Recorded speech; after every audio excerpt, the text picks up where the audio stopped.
A participant has joined the meeting.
So who do we have on? David Taylor. Hi, David. Hello. Were you able to find the links to the nomination today? I wasn't able, I just got back, so I hadn't been able to look at it, but I saw the letter. Okay. So on today's agenda, it's just to approve the letter, though, isn't it? No, it's also to basically approve the not to approve the nomination, but to provide feedback to the state advisory board. There's a little feedback form that says that that basically that you don't have a problem with the nomination. Correct. Yeah. Okay. And then I'm not sure whether I have a conflict of interest or not, so I want to be fully upfront on that too. Okay. Because my wife was the past director of the Willamette Falls Heritage Area Coalition. Oh, okay. But not anymore because of her brain tumor, but. Oh, you know, I didn't realize, I'm sorry, I didn't make that connection. I'm sorry about that. I heard that. Yeah. It's been a tough 6 months. She was your wife. That's very difficult. Yeah. So as of today, I'm not sure I have a conflict, but I want to be upfront, you know, that I don't want anybody saying, well, you hid this fact. Well, no, I didn't hide it. Right. Well, let's see. So will we have a quorum tonight, do you think? I think so. I didn't hear back from anyone saying they could not attend. Okay. So it should, I'm feeling like we should have everyone here. It's a fun meeting. Well, at least the nomination for City Hall is fun.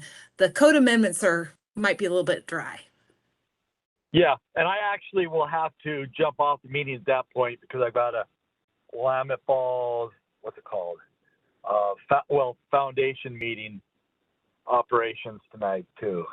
Okay. All these things, but I'll stay through the City Hall discussion. Okay, all right. Well, gonna miss out on some riveting code discussions. Hey, having been, you know, spent a lot of time drafting plan documents and reviewing the IRS code in my prior life, I can skip it once in a while. IRS code, wow, that's as dry as it gets. Yeah, my background of being both an attorney and a CPA, I spent a lot of time with the tax code, so yeah. So I can play code games, but those are for the younger guys now. They need your experience. It's kind of like, well, let's just say it gets dry and old. And then, of course, Congress changes things every 6 months. Yeah. Hi, Scott. Hey, how's it going? Good. Great. So just so both of you know, we stream these HRB meetings live to YouTube. That's I'll do it. Okay. that's excellent. How much money are we gonna make off of this? I'm sure we'll probably get 2 million hits. So, I Yeah. don't know, does that get you $50? I don't know. Yeah. I have no idea. Quiet vacation, here I come. Yeah. All right. Well, you're a busy guy, Scott. You're on 2 committees now. I know, and I'm gonna make the meeting tomorrow. I know I've missed a couple recently, but I will, so you can let Darren know I will definitely be there for the full meeting tomorrow. And I have relegated my T-ball coaching duties to another parent who I think they'll do okay. They'll do okay. So are you still have to pitch the ball to him? Oh no, it's T-ball, so there's no pitching. It's, Okay. I mean, it's just putting it on the tee and making sure they don't hit me in the head, which, Okay. yeah, that happened last week. So, Oh, yeah, it wasn't even a full swing, and it's a good thing I was wearing a cap, because it hit me right here, and luckily I was wearing my Blazers, baseball cap, and it's got the emblem right there. So I think that gave me some good protection. So yeah.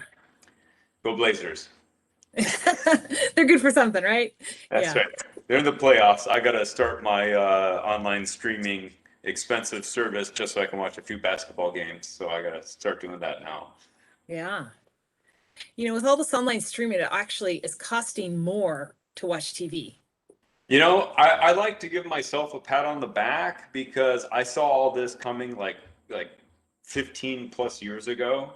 Mhm. I was in law school and I had to write a memorandum about acting like I was a lawyer advising the executives at HBO about the future. Mhm. And my memorandum pretty much said, look, the future is going to be a la carte online accessing. So any media that anyone is accessing, they chose to pay for it. And so you don't have to worry about any type of liability because of your content, doing some kind of like broadcasting violation. And yeah, I like to say I did a pretty good job with that. You hit it on the head. I know. If only I got a job working for Netflix when they first started, then oh man, I wouldn't need all this YouTube money then. Are you real? All right. All right. I'm sending Oh, there he is. Oh, I'm looking good, buddy. I like that. We need more pizzazz in public, Public meetings. Yeah. citizen advisory groups. I agree. Just a nice curtain and some good lighting. That's it. That's all we need. Yeah. We don't need degrees and frame degrees in the background. I need some nice bookshelves, right? Or something. Means nothing. I don't know. Let's see. Hold on. We got some new faces in here today. That's nice. Yeah. John, are you on? I am. Can you hear me? Oh, there you are. You're in the middle. Okay. Oh. Even better. I'll make you the presenter. Excellent. Just drinking some orange juice. Okay. All right. You sure that's not a mimosa?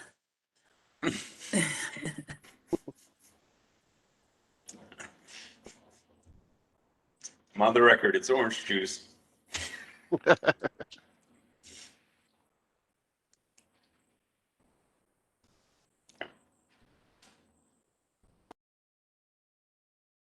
Well, let's see. We have Danny.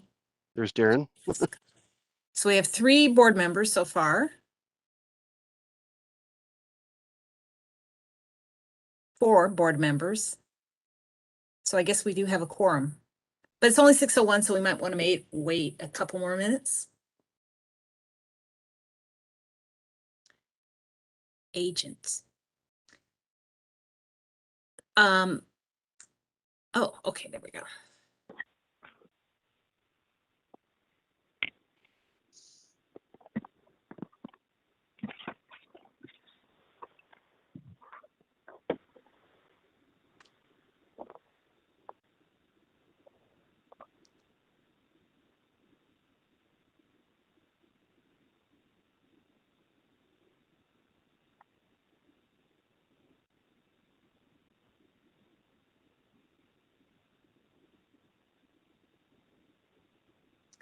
So we're just missing.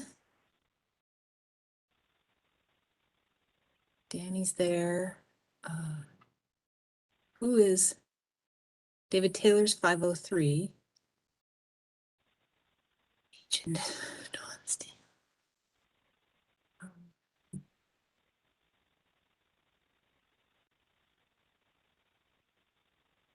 Tim is the only one missing right now. Yeah, I see that. He's the only one missing. I haven't heard anything from him. Neither have I.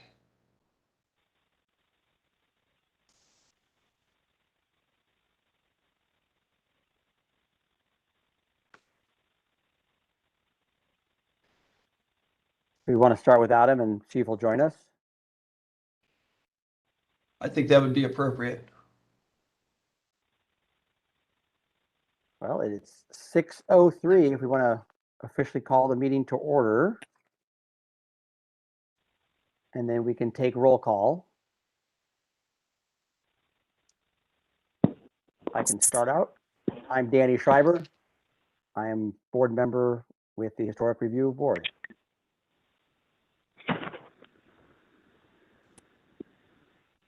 I can just call out the roll if you want me to. That's easier. Okay. All right. So Danny's here. I'm here.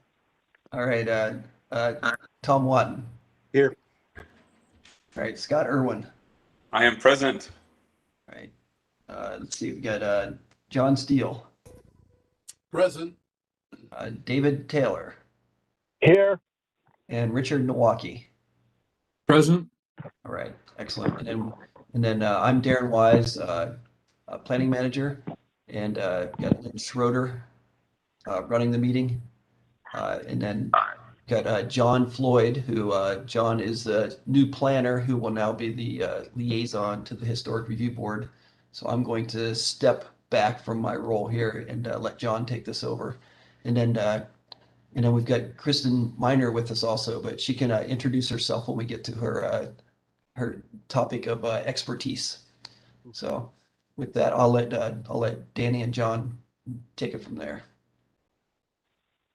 Great, thank you. Our first item on the agenda was public comment related to land use items not on the agenda. We do not have any public comments. That's easy. Now, I know, Lynn, you had sent a question that's not on the agenda, but talking about the election of our chair or whatever. We didn't, I don't know, there wasn't any discussion about that, but was there any email discussion about that? There were no email discussions, so it's up to you if you want to go ahead and if you want to ask the committee to amend the agenda, or if you just want to stick with the agenda as is. Any input from committee members on that one? Do we want to discuss the election of our board chair, I guess you call it, or do we want to postpone that till another meeting? I'll second it. Let's do it. Should we put that in after all of our, where would we like to put that in the agenda? At what point? You're in the captain's chair, Danny. Maybe we could put it in after Kristen talks, so we can so she can go and she doesn't have to listen to our that discussion. Yeah, I was Okay. going to suggest put it at the very end of the meeting. Or Okay. at least all the action items. Perfect, good. Okay, so we'll put that down there with the work session after Christian's done. Okay. Do we need to vote on that to change to change the agenda? Yes, you would make a motion and take a vote to amend the agenda. Okay. So the motion, I'll make the motion to add to the agenda our discussion of the election of a chairman for our board. We'll need a second and then a vote. Second. And then any discussion? And we'll make a vote. All in favor of adding to the agenda, say aye. Aye. Aye. Opposed? Aye. Sounds like it's unanimous. And we'll add that agenda item on. Item number 3, approval of draft meeting notes for November 17th and January 26th and February 23rd.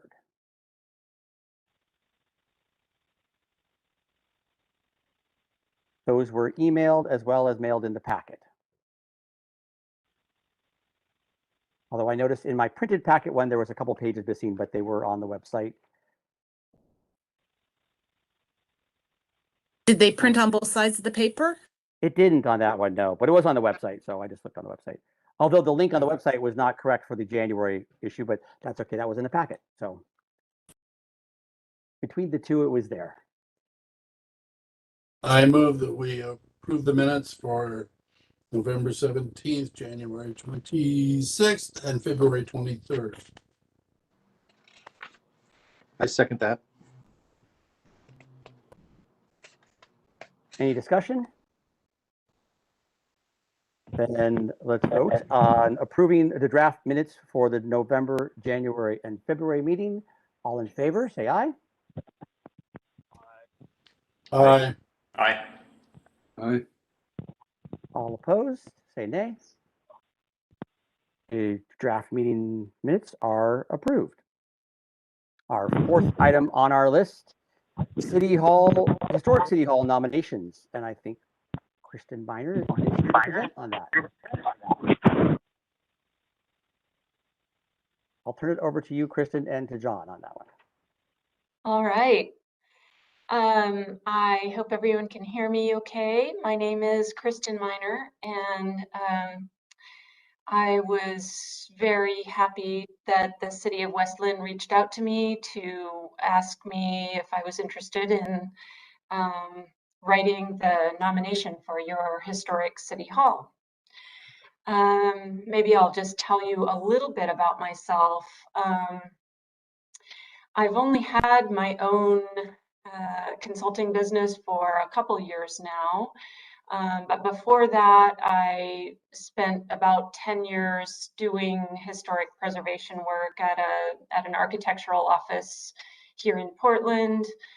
Before that, I spent 10 years doing design review and historic design review for the city of Portland, which is land use.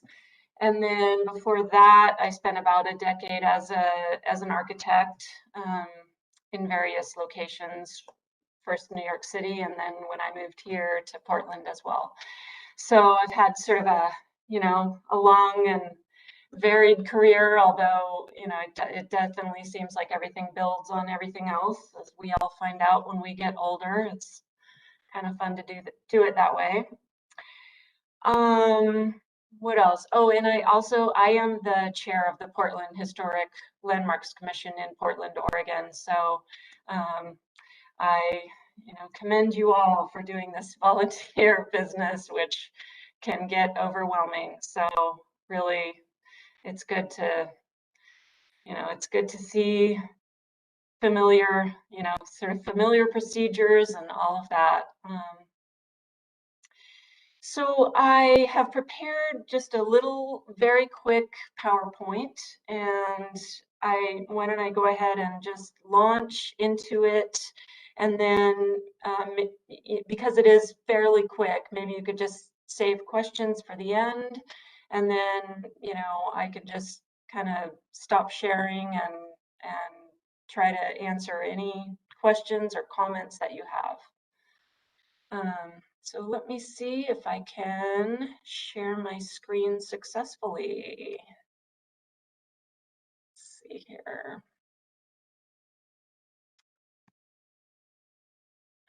I have my PowerPoint open.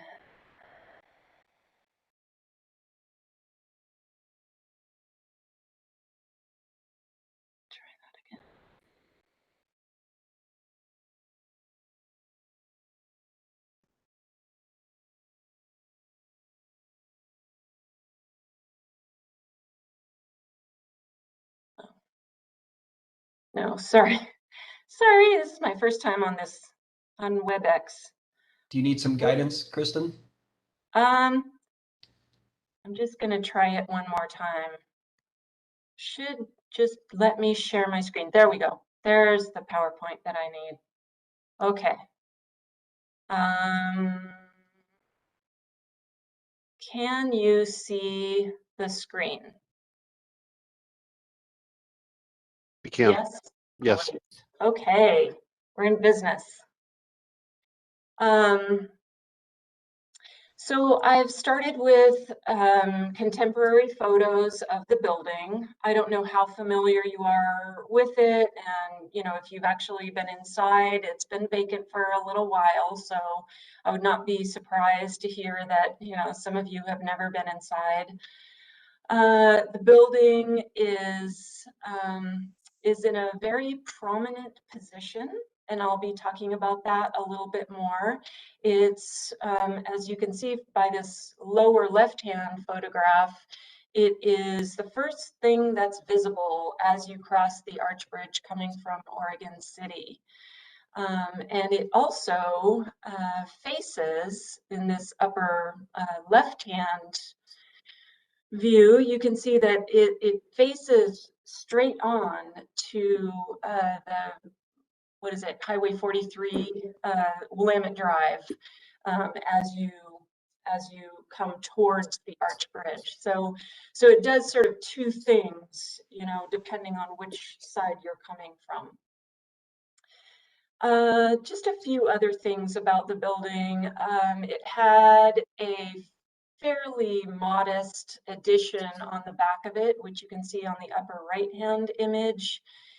That is a one-story vestibule and a two-story elevator addition piece.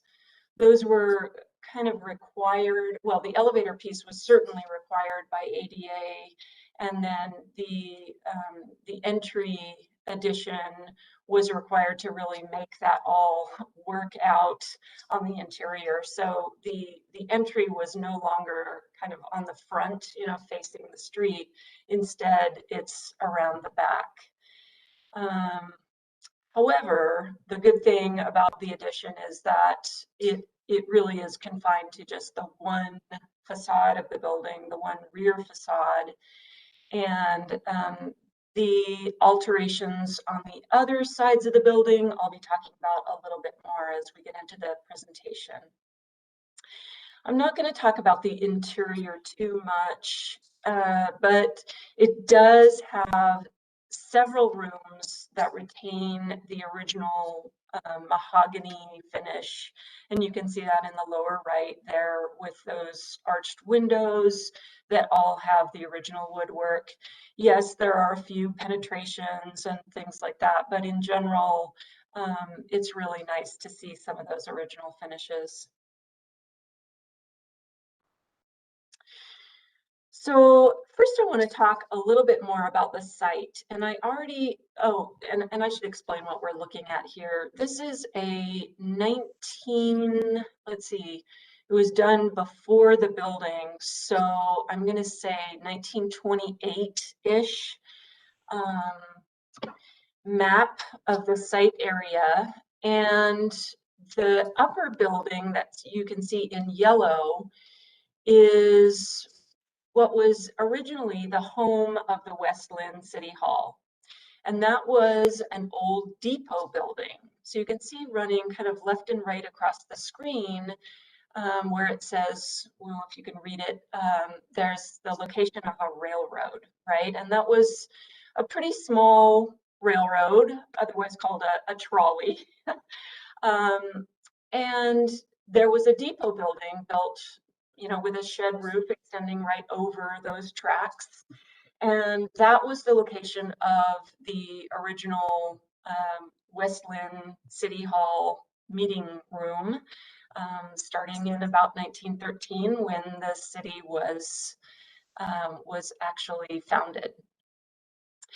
Also in that building was the home of the city recorder, which was another city hall function.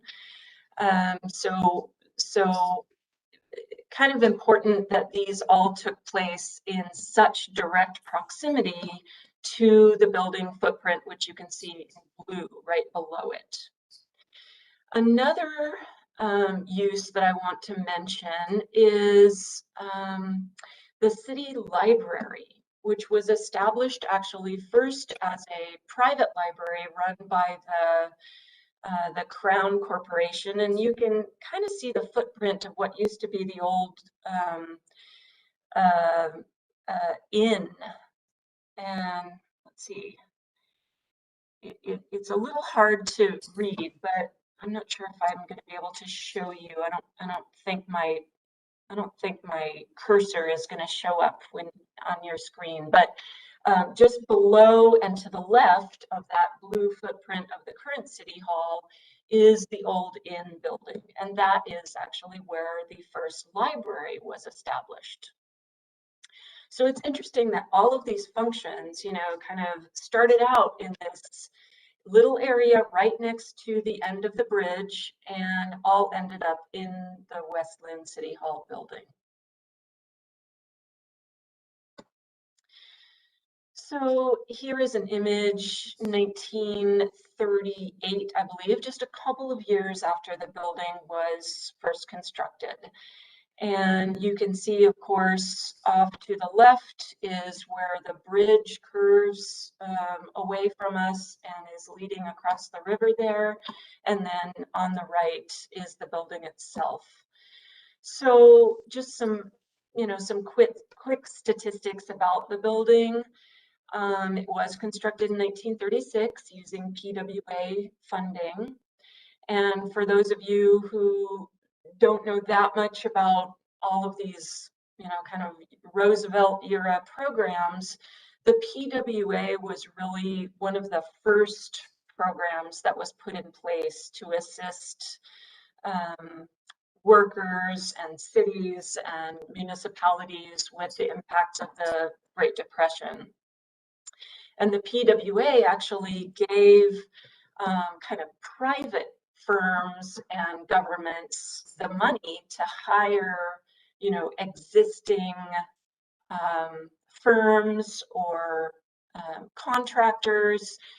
And that's a different thing than the slightly later WPA, which actually hired individual workers all kind of under the auspices of the government. So it was a little different, you know, in terms of the setup of those two programs.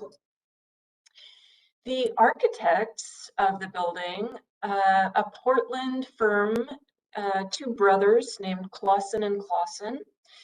And Clausen were responsible for a huge number of apartment buildings.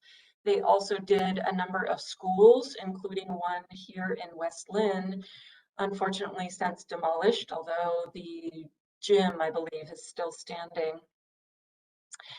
The style of this building is kind of an interesting one. I would call it a 20th century commercial building.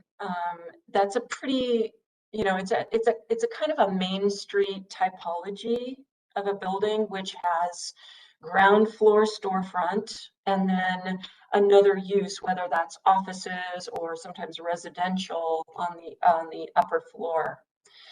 But it also has those very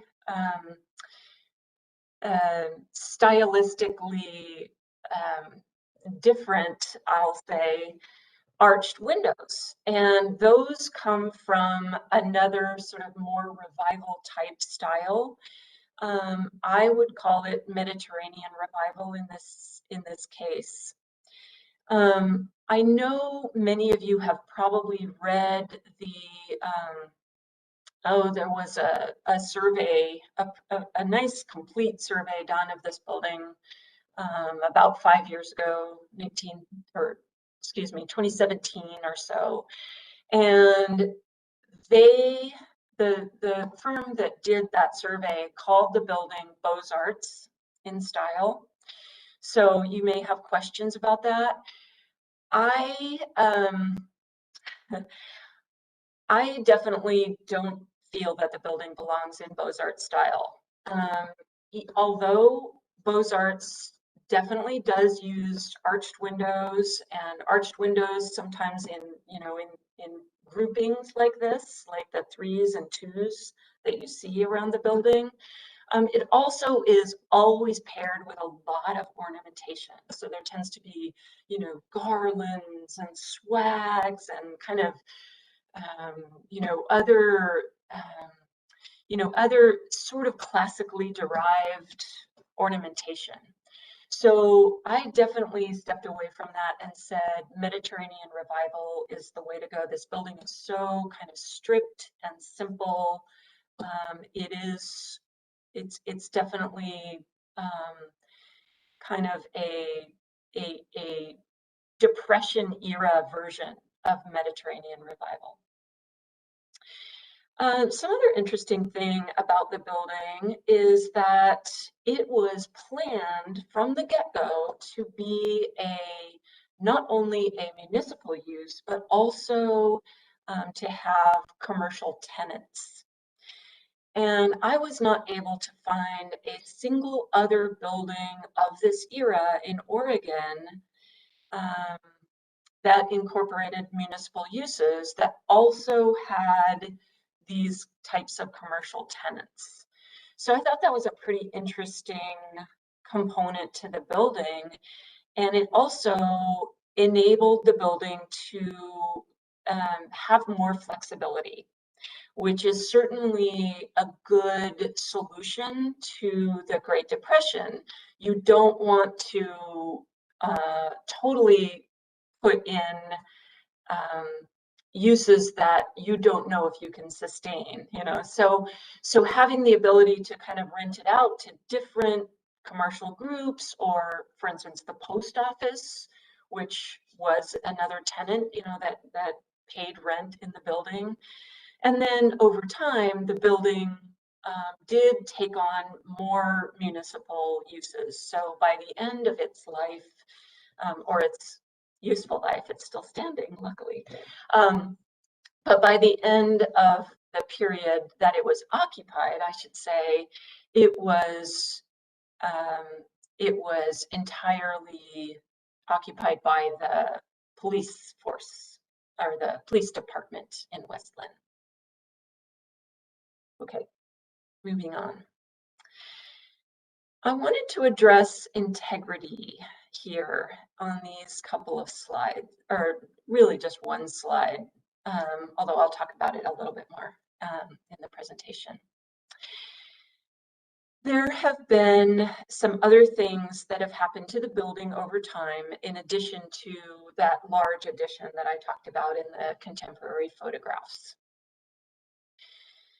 You can see in the lower right photograph, which was taken in 1983, that the building by then had already lost some of those casement windows, the multi-light casement windows that you can see in the front of the building. So if you see on that side elevation, those are double hung windows. Those were replaced sometime in the late 60s, as was the replacement of the single window there to make a door for the fire escape stair that was added on the exterior. Some other things that were changed about the building. There's a kind of an interesting series of drawings that were done in the early 50s. And I'm showing you one of those, well, the main elevation, the front elevation of that series of drawings on the upper right. The drawings were done by an architect named Daniel R. Huntington. And because I've done some work in Washington State before, I immediately knew that name. He was a really well-respected and highly prolific architect in Seattle. In fact, he was the city architect of Seattle for about 10 years. He was in partnership with a couple of other people over time, and designed some buildings up at the UW campus, as well as, you know, some other really civic buildings that you might know or recognize driving around Seattle. So I was really surprised to see that name attached to a fairly modest alteration of this building. And it started me kind of wondering really why that came to be. And what I found out was that he had retired and moved to Oregon City sometime in the late 40s, but then in the mid 50s, he moved back to Seattle.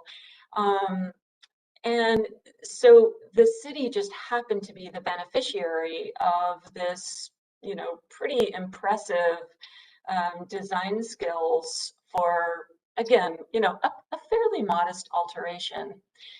And looking at this image from 1983, there was a big gap in time from the images that I had seen early in the life of the building and then, you know, in the 1980s. And I wasn't able to find really any other images until I spoke to the architect who is working on the upgrades to the building now.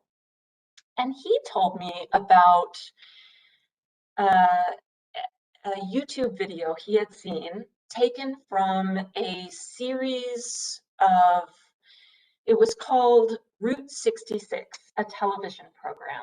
And one of the episodes happened to be filmed here in West Linn. And this image at the far left is part of the screen credits as as we're sort of driving in a car towards the Arch Bridge. And this was all that, you know, I could really catch of the building. You know, I stopped and started it 1,000 times. And so you can see, even with, you know, the signs covering it up and everything and the car, you can see that the changes to the building proposed by Daniel R. Huntington were in place for a while, probably about 10 years. So that was interesting. The other thing that was asked of this architect, Huntington, was to change the location of the City Hall meeting room from its historic location up in that upper corner and just move it straight down to the lower corner of the building. So directly below it, you know, and so he actually made the decision that it would be better to have, instead of a sort of full bay of storefront, to actually create a bit of a sill height there and just, you know, fill in those storefront bays with a slightly different window pattern that is less commercial in nature. And so that's what existed there for a time. And then by 1983, as you can see, that center bay with its kind of Mediterranean style entryway got taken out and replaced again with something that it was a little bit more built for the time. I think that happened again late 60s is when that change occurred, about when the post office moved out of the building. And that leads me to, let's see, that leads me to one of the pieces of information about the nomination that I grappled with, which is, I'll just skip down to this lowest sort of piece of data that I put on the screen there, which is the period of significance.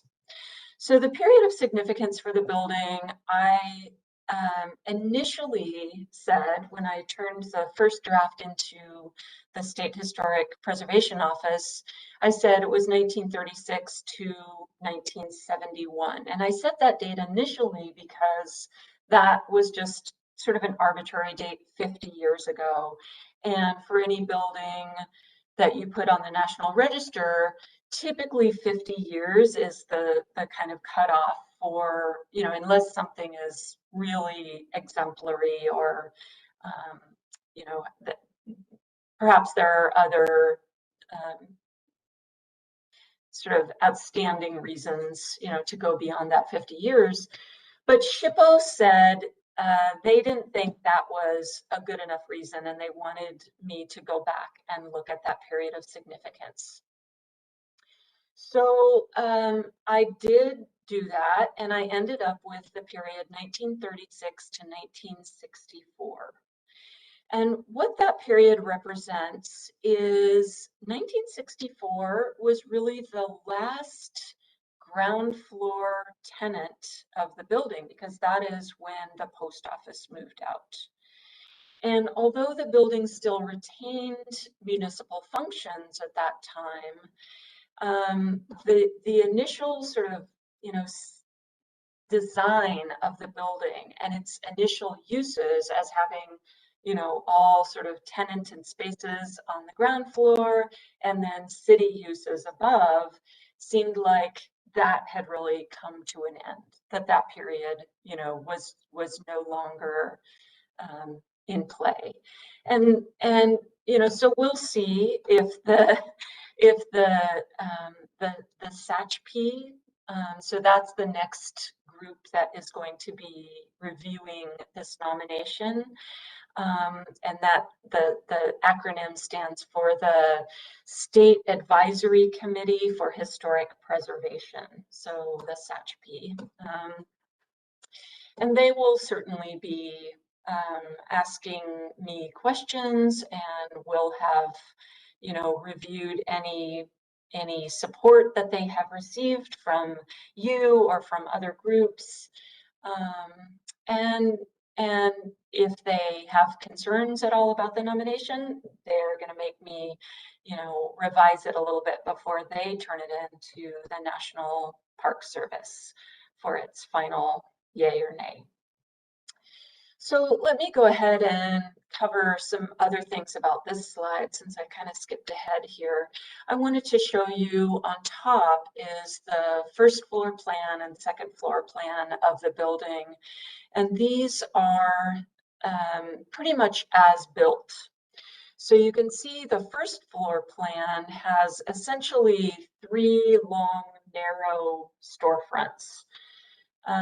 As first designed, these were all separated by walls and were even slightly stepping in terms of the floor elevations. But the tenants of the building, as they were, you know, signing leases and deciding, you know, yes, I'm interested in coming into the building, the first thing that they asked was whether the 2 tenant spaces on the left could be combined. And so indeed, that is how the building was constructed, with those 2 tenant spaces connected. And those 2 tenant spaces were leased to a meat market and grocer. And the first grocer was run by a man named Bud Heath. You probably know the story better than I do, but then was later became a grocery store called the Thriftway. The area, the far right third in that lower area was leased to the West Linn Post Office, and they stayed there for almost 30 years. And then the second floor plan, that was all, let's see, on the left-hand side, those were all the municipal sort of rooms. You can see a dashed line where, you know, kind of a partition could be moved to enlarge that room from you know, it's sort of smaller meeting room for the city council to a more sort of overflow situation. There was also a vault and the city recorder, and then a small area which ended up being leased to actually, let's see, a credit union later. And that area later sort of grew and shrank. There were various uses upstairs as well. But the significance of the building overall, and this is kind of detailed in the nomination text, it's all under criterion A, under the theme of politics and government, but there's kind of two reasons why it's nominated under criterion A. One is really because the building is emblematic of West Linn as an independent municipality. This is the only building that West Linn ever, you know, kind of owned and built as a city building.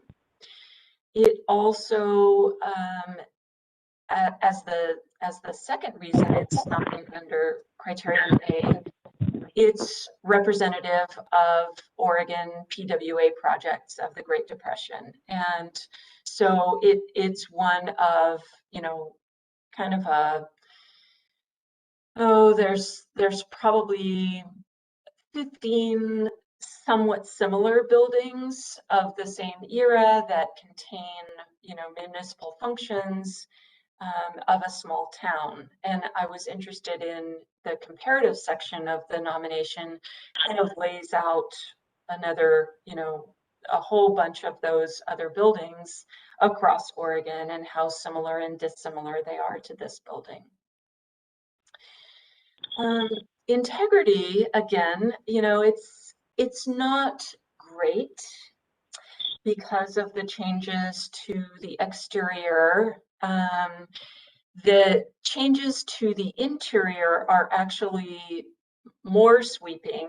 There is pretty much nothing left on the ground floor that would tie it back to its initial history. So you really can't tell going in there that there were, you know, any finishes or even layout that were original to the building.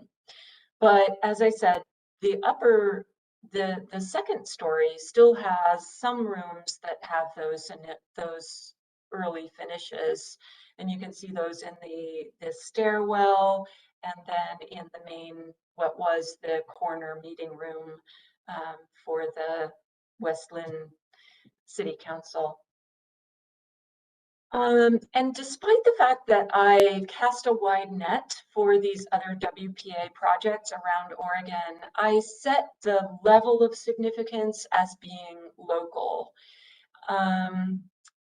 There are quite a few other buildings that I think would probably be of local significance to their own communities.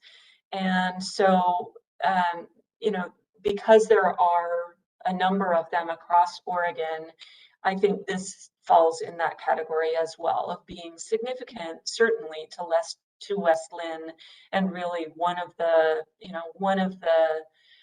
very early buildings that it's pretty exciting that this building is going to be reoccupied. I think I just have, yeah, this is my last slide. So this is kind of an early, it's both a photograph and a rendering, which is kind of interesting. If you look at it closely, you can start to see some of the things that, you know, were really kind of painted in or, you know, obscured a little bit. But this is based on a photograph of the building. I believe the reason why it's both a photograph and a rendering was because this image was done for the program of the building's dedication, and when they took the photograph, the building probably was not completely finished, so they went ahead and finished it by artist. So with that, I think I'm going to go ahead and stop sharing my screen if I can figure out how to do that.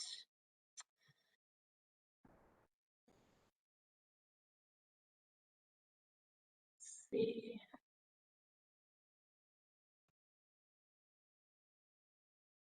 Is there a stop share? Stop sharing right there. Okay, very good. So I would be very happy to answer any questions.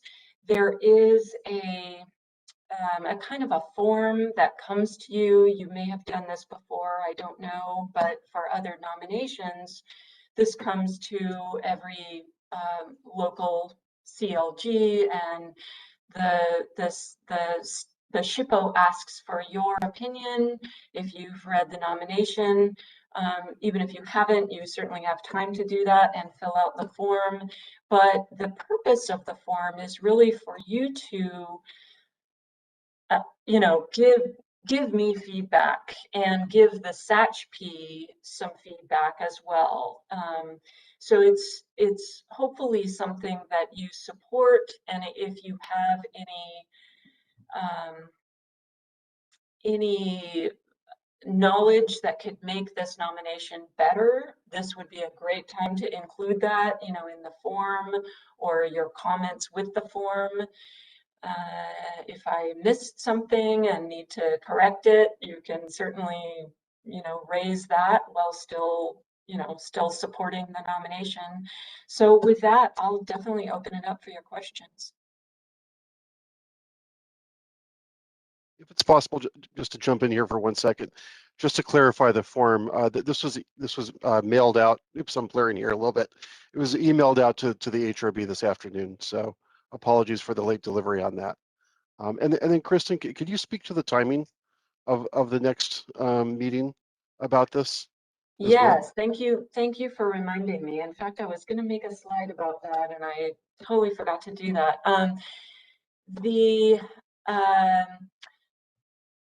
Let's see. I'm not exactly positive when the SHPO requires your feedback, your form to be turned in, but I think you can send it in practically all the way up until the meeting of the SACHP when they're going to be talking about this nomination. And that will be on June 18th. That's a Friday. And John, you may have received from SHPO the agenda for that day, but I'm not sure I remember seeing it. If they've set a time for this agenda item to, again, they're going to be reviewing a whole bunch of nominations from around the state, so this will be one pretty quick hour, or probably even less than that, on their agenda that day. So if you don't have that time, I can certainly email it to you. I'll find out and let you know exactly when. Kristen, I'm looking at the agenda and it's at 12:15. Oh, thank you, Lynn. Great. 12:15. Okay. So I will certainly be there, and anyone who would like to say a few words is always welcome. They take testimony, and I'm sure any of you who wish to say anything, they would be happy to hear from you. They're a pretty interesting bunch from around the state.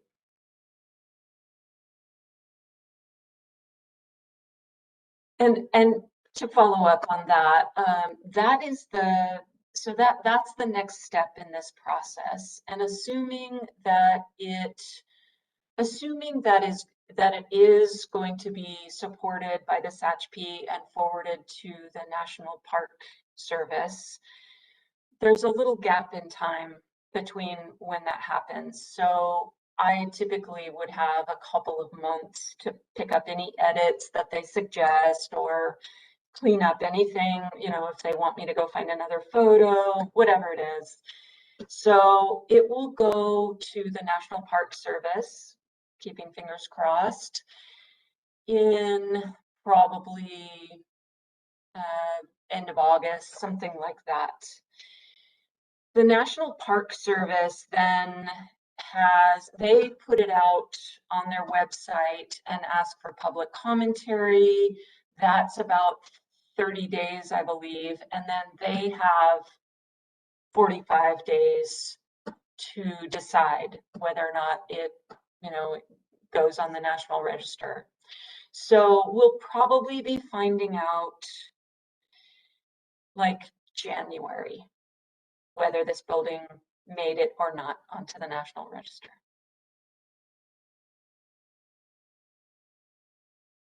Hey, Kristen. So, Kristen, thank you very much for being here and for all your guidance on this. This is definitely important to me, and I think most of the board. In terms of giving feedback on this form, is there something that is sort of more important than something else that as a citizen here that we can provide? Is because obviously we want this to be successful, and you can't put everything on the form. So what are some high points potentially that you might suggest? Well, let's see. I guess I would love your support in terms of how interesting it is that this building actually was constructed to be both a commercial tenant use and a municipal use. That sort of gives me, it's just more leverage, I think, for the importance of this building, because I wasn't able to find any other buildings like that. So that would be great if you mentioned that. And, certainly just the importance of it in your own community, put that in your own words. That's always, that's a really important thing for them to hear, that you value it. And in fact, that the city is, moving forward with this restoration of it. Awesome. And then you mentioned the commercial function. That was in that specific time period, right? It was 36 to something like that. When was it? What was the time period? Yeah, from the very beginning, 1936, until 1964, when the post office moved out. That was the last ground floor tenant. Great, thank you. Yeah, I greatly appreciate the presentation. I think it put together a good timeline. I mean, a lot of people look at buildings like that, but then to put it in the context of it was post Great Depression era. It's like, well, it has some architectural distinctions. It's clearly there are some budgetary considerations in its construction, so it's humble in its distinctness. Plus, I mean, it's very rare to have a building where you both literally and figuratively saw the sausage being made. So I think that I like that. That's pretty good. Yeah. Yeah, I guess. I mean, I was wondering about like as far as any notable historic events connected to the building.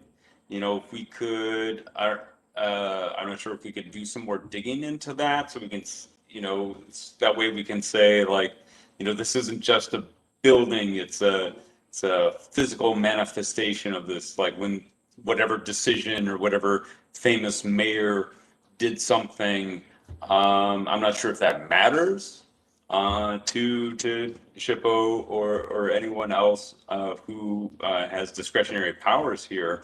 But I don't know. I always like a good story. I mean, it's nice to learn about a building, but I mean, I think the distinction of what people did there is just as notable sometimes, at least for me. I totally agree with you, and I did try to put in a few little tidbits in the nomination.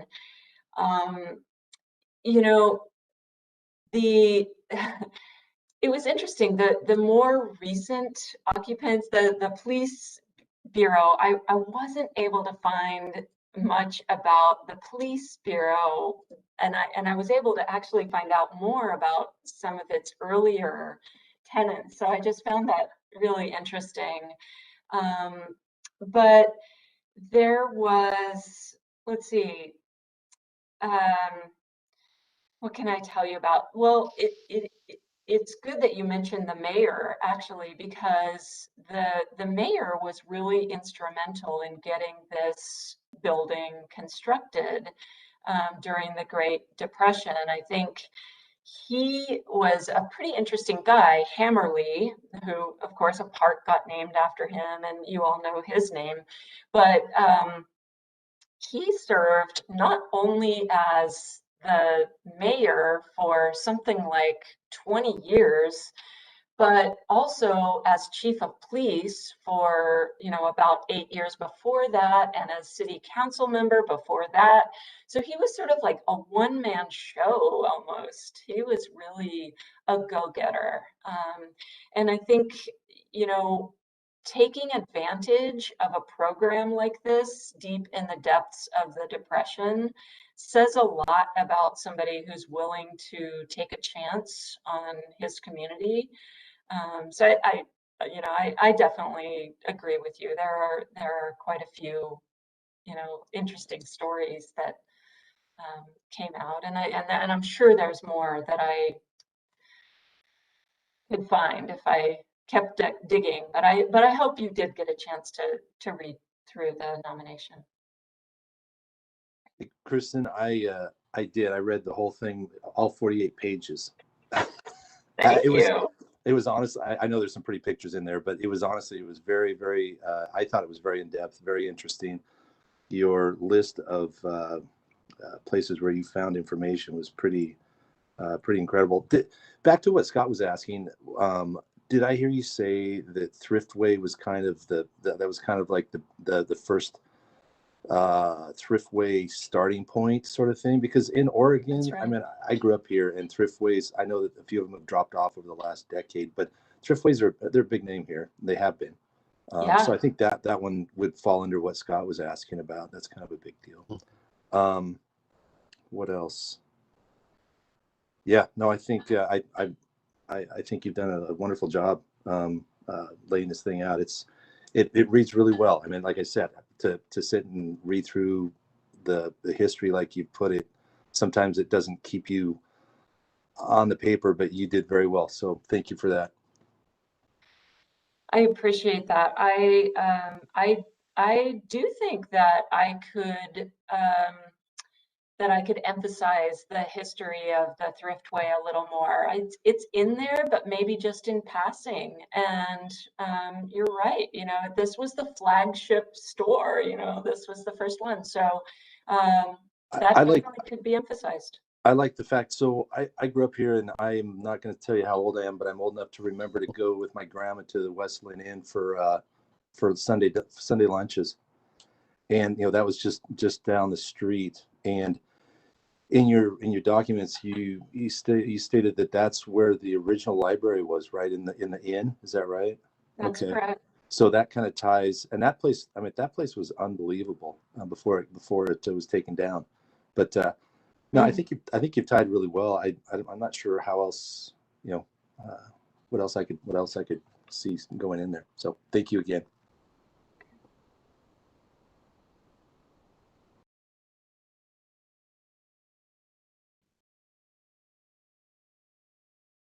Okay. So thank you. Any other Kristen. questions for Kristen? Right. And I think we have a draft letter that was sent out. I don't know if everyone has seen it. But I think as a board, we can have a discussion on whether or not we want to approve this draft letter and send it on. I had a couple of just typo clerical corrections in the letter, but otherwise, we can have a discussion from the board if there's any questions about the letter.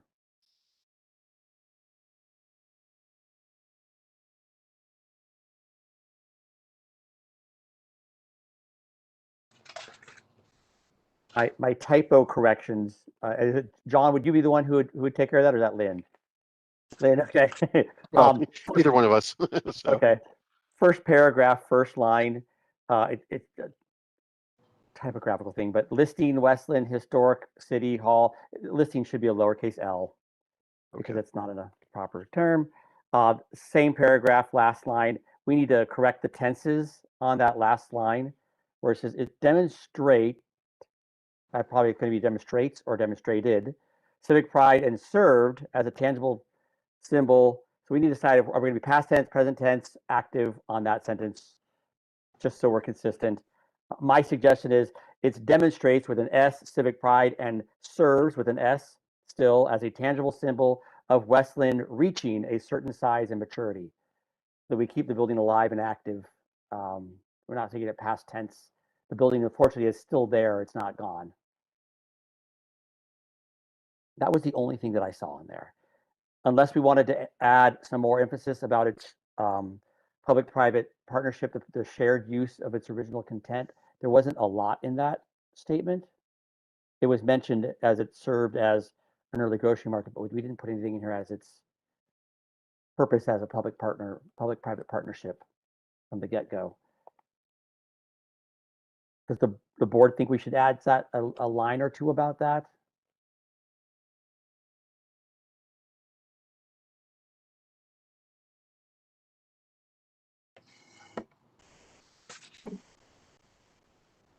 Based on what Kristen was saying, I mean, it might be, it sure couldn't hurt.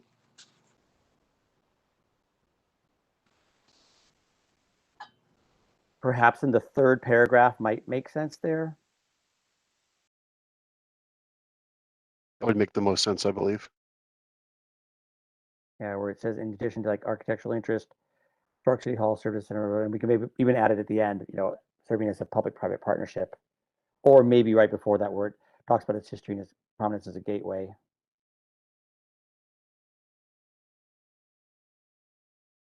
I could see adding that. I think personally I would add it after a center of city life and then list everything else after it. Sure, yeah, I like that.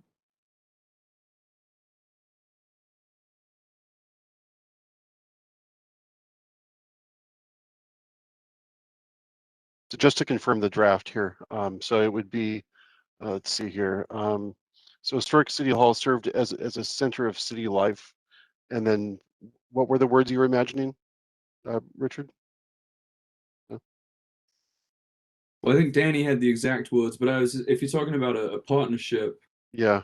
I think having it after a center of city life, Okay. public and private partnership or something along those lines. And then, the rest of those items would kind of be an example of what that looks like. Yeah. Like a further stratification of that statement. Mm-hmm. If everyone's cool with that. Yeah, somebody says center of city life, something like as an original public partnership, as a original planned public-private partnership. And maybe something along the lines of how it's significant at that time, in 1936, it was the only, maybe we should come out of the gate with that in this letter.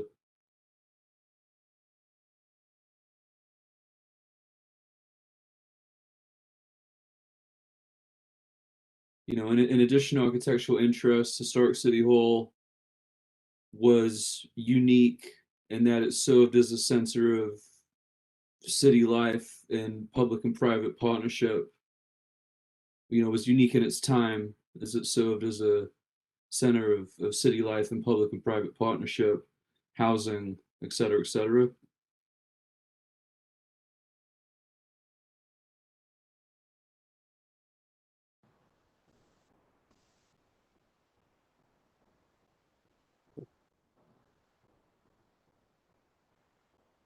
If you're saying housing, Danny, would you say industry just because of the fact that, there's the mill and paper and all that, or just 2 cents? Which part was that, Tom? When Richard said housing, neighborhood housing and industry, I don't know if you want to add industry into that, or if that's just silly. Oh, I think he was just abbreviating the housing council chambers. It's a full sentence of housing council, not actual physical residence. Yeah. Okay. Yeah. I was think that's thinking the right. gateway idea. So that's cool.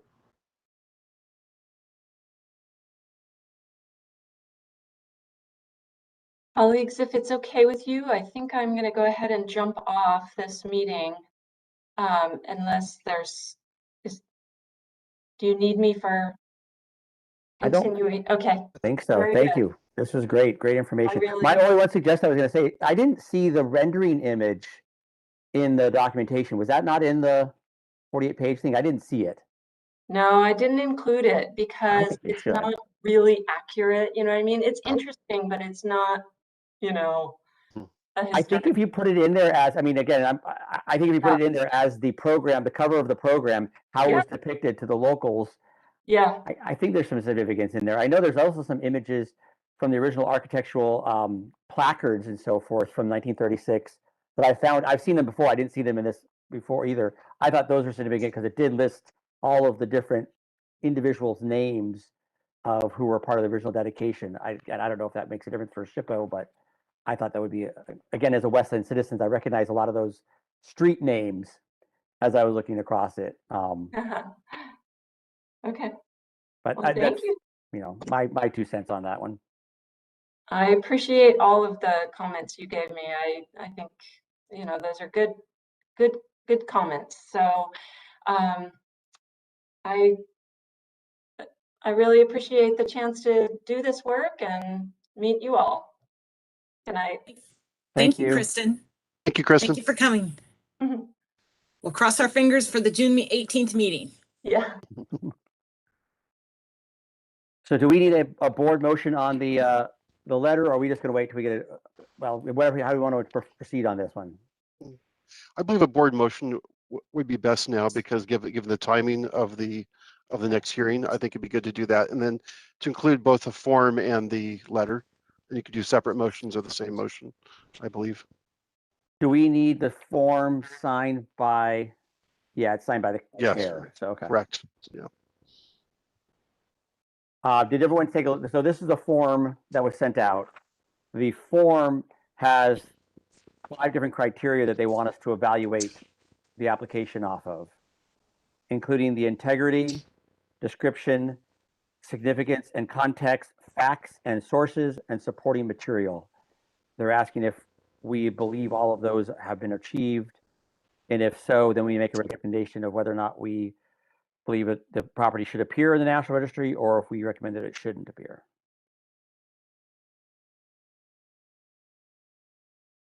Do we have a consensus? Do we think we met the integrity of it? Would you like me to share that form on screen? Oh yeah, that'd be great. Okay. So Danny, is our goal, do you think, to try to talk through this form and get it through the process right now? Is that the goal? I think we have to, because Yes. June 18th is their meeting, Oh, yeah, okay. and we're not going to meet, well, it'd be cutting it close if we met again.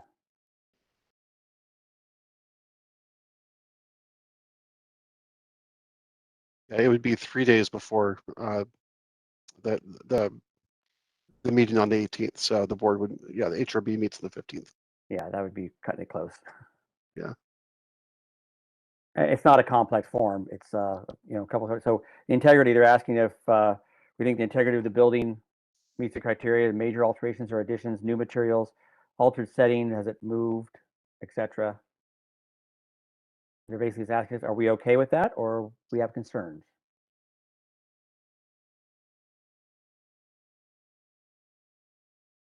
I think I'm okay with it. You know, the only elevation that's really been modified is where they added that facade to the, whatever that is, west, that really is you know, to put the elevator in and that, but the major facades are still relatively untouched. Yeah, it's same location, and materials are all basically the same, besides the fire escape, but that's, we have no choice on that.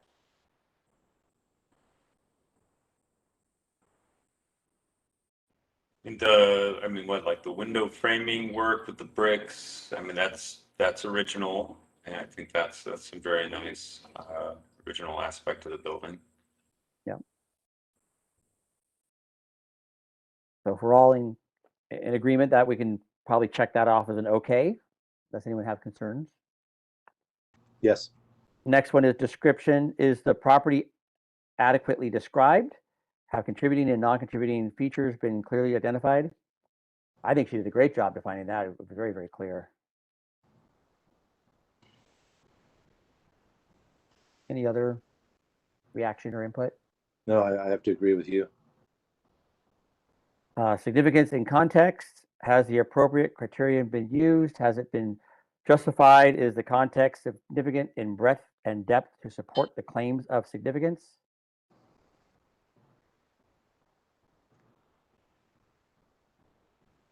I'm not an attorney.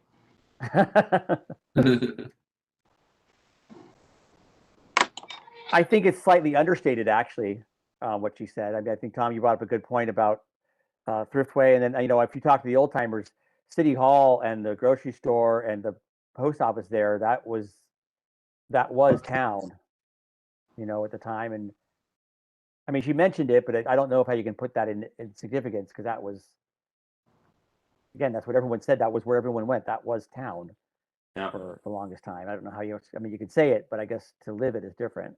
The center of civic life. Yeah, I mean, she put it was in the form. She mentioned it in the form, so it's there. Well, in the library upstairs at that time too. Yeah. So yeah, it was definitely, that was downtown West Linn.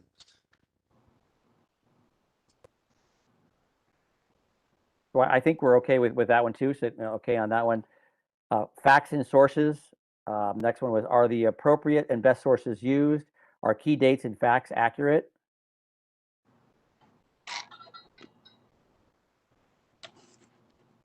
From my limited knowledge, it looks like everything is in there for dates and timing. I mean, her logging of resources is, I'm looking back at this thing, but it's several pages of referencing and stuff like that. So she went beyond just Googling this building.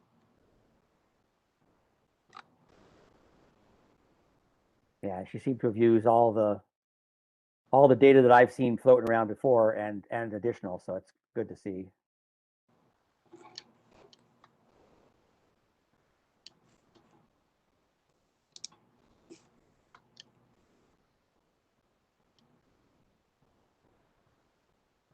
And then finally, supporting materials, adequate photos, maps, drawings, etc.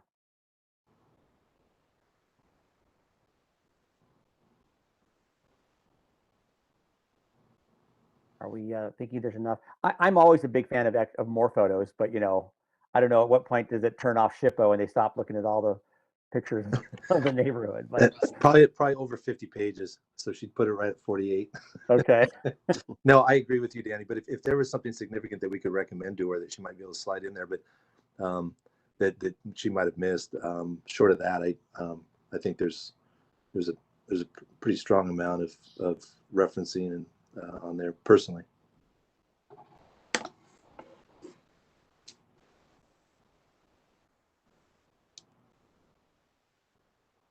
So are we all in agreement? Should we, then our last question here is to recommend. Do we recommend that it appears, or do we not recommend? Are we all in agreement to approve this? Aye. I guess we'll say, yeah. All in favor, Yeah. aye? Aye. Aye. All right, then we can sign off on that and send it in. That's all we have to do. So then on the letters to accompany. So I mean, these are two different items, right, John? We have to put both of Correct. these in. Okay. Yep. So do we want to, with those changes we discussed, is everyone okay with submitting this letter? Adding in the few modifications for corrections, and then the addition of the shared use public partner thing that Lynn had, I think, hopefully Lynn noted or John noted. Yeah, I'd say, you know, I'd make a motion to move forward with it as amended. Yeah, I second Make that. a motion. Oh, If we need a motion. Tom seconded the motion. yes. Discussion. If none, then all in favor of approving the letter, say aye. Aye. Aye. Aye. Any nay? Any abstain? Okay, so then if you wanted to, or John, whoever will correct it, I can sign it off and then scan it and get it back so we can get that right over there to show our support on that one. Perfect. Yeah, we'll follow up Awesome. with that this week. So Perfect. And then we move on to our work session. Do we want to do the code review first, or you want to do the well, we didn't really put it in the order of it. We can put it wherever we want. I was just thinking that in the way we frame things today, FDR came out and dedicated Timberline Lodge in 1937, September of 37. Can anybody prove he didn't come to West Linn to see this building?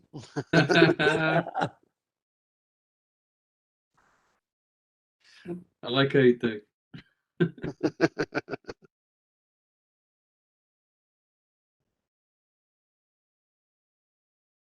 That might be in the U of O journalism database. They've got a pretty good database. It's all text searchable. You can find some really amazing things. oh, really? Interesting. Oh yeah, it's fun. If you got a free afternoon, you can go down a rabbit hole. Oh yeah, it'll grow into more than an afternoon though. A participant has left the Yeah. meeting.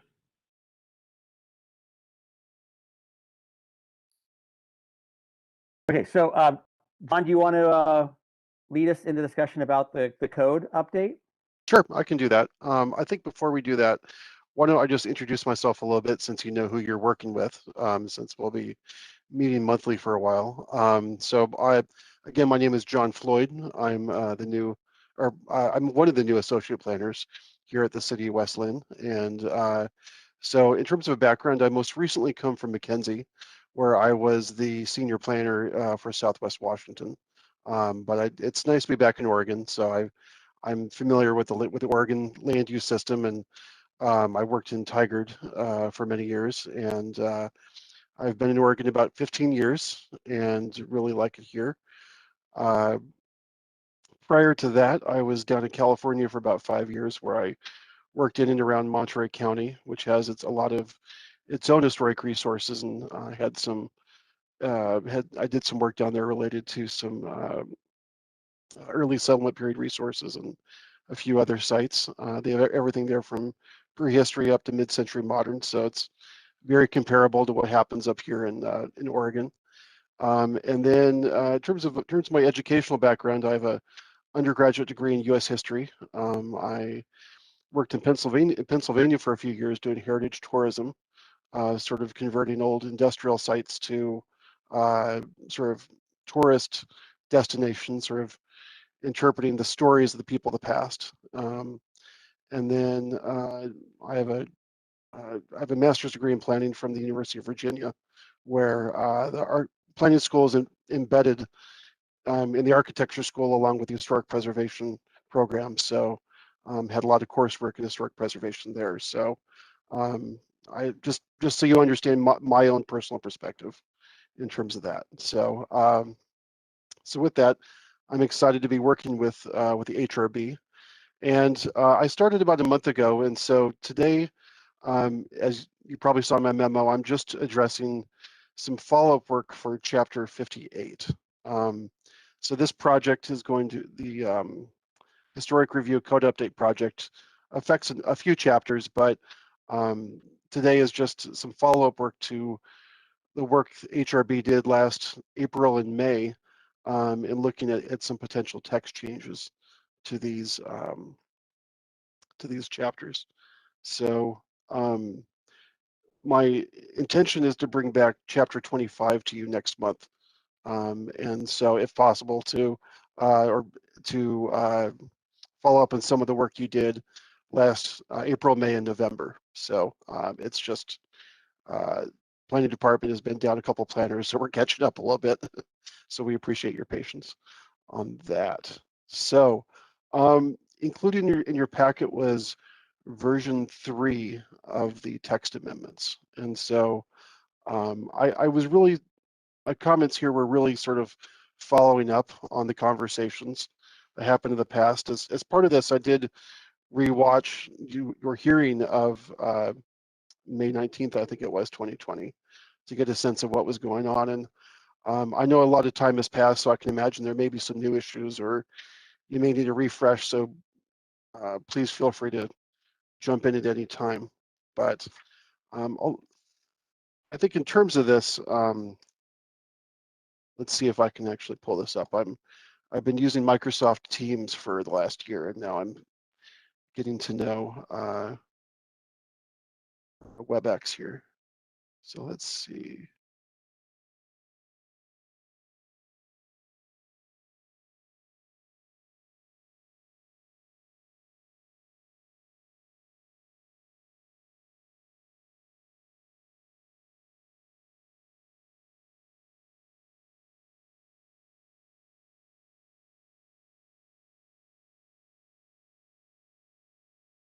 Okay, so hopefully you can see the text amendments here on screen.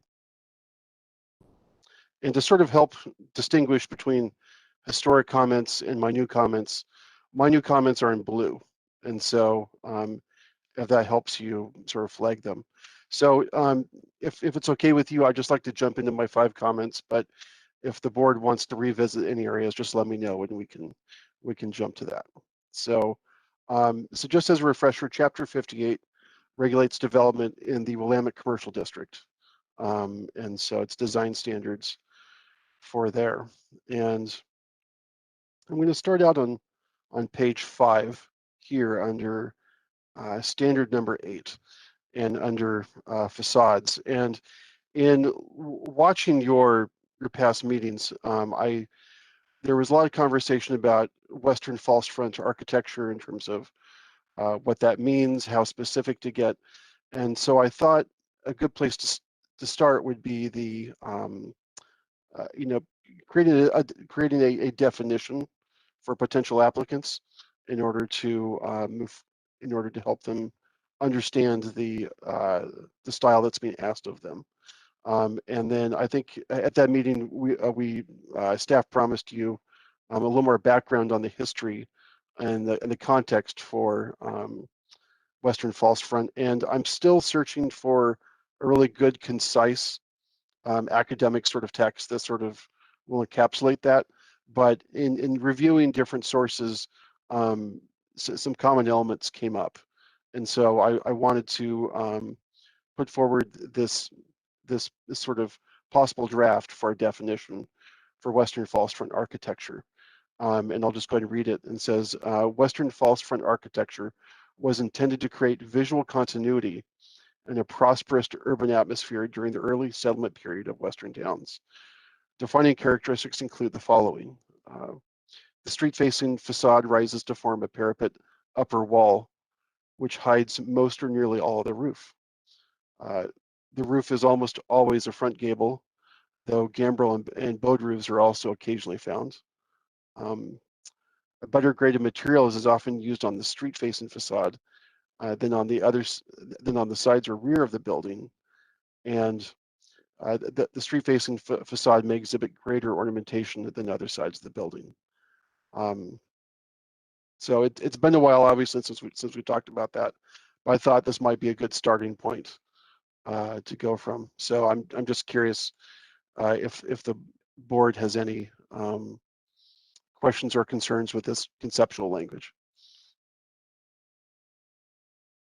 I think that's what was intended, or at least that's what's been done. Yeah. Yeah. So. Yeah, Okay. I really like this, John. Okay. Well, thank you. I think we're definitely on the right track with this.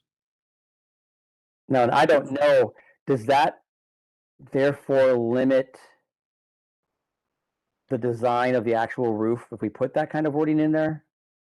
I mean, So it actually opens it up to Does it? more options just Okay. by definition. yeah. So I think here, I think the language almost always is a front gable, but it does open it up. Yeah. But I think the primary element though is that raised wall section. So because the roof line is not dominant from the front, which is the sort of primary viewing angle, but That's my understanding of the architecture, but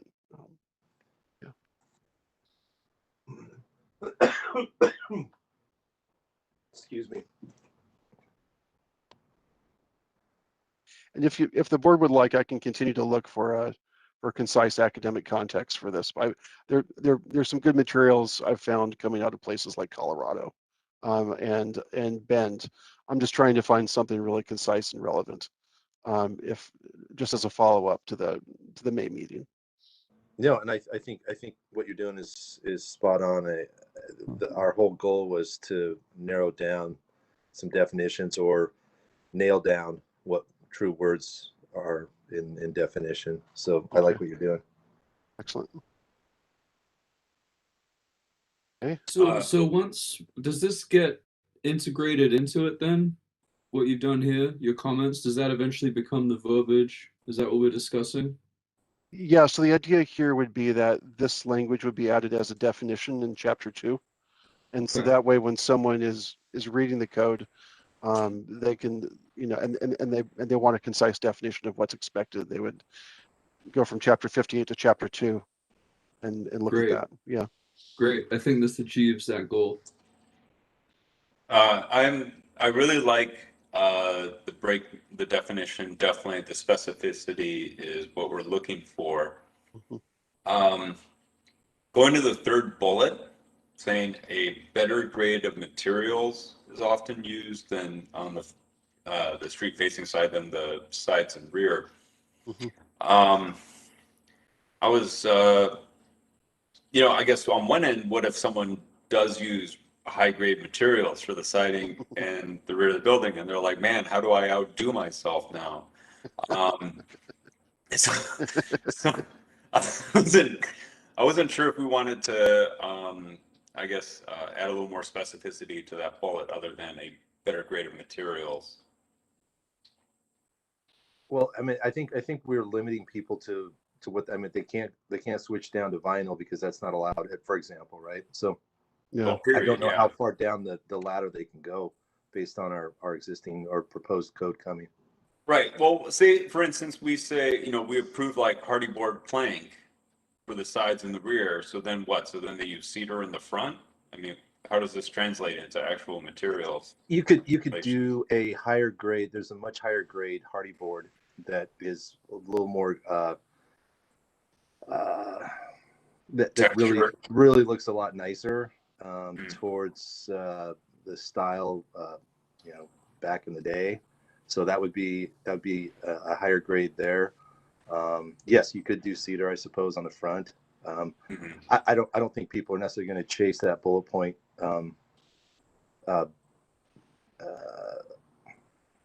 But yeah, I mean, you are going to use possibly some brick or something like that that might show up on the front that maybe gets around the corner, it doesn't show up.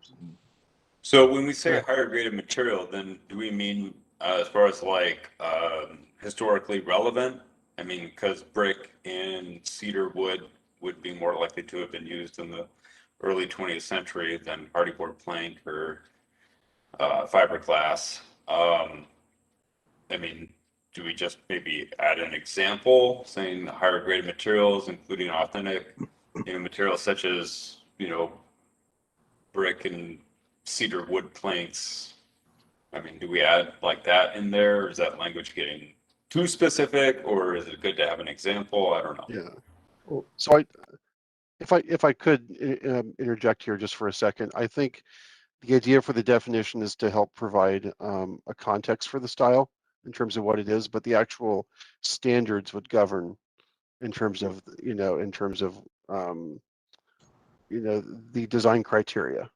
And so I think my original thought here was that this is more for design context in terms of that. However, I see your point about how does that translate into actual implementation.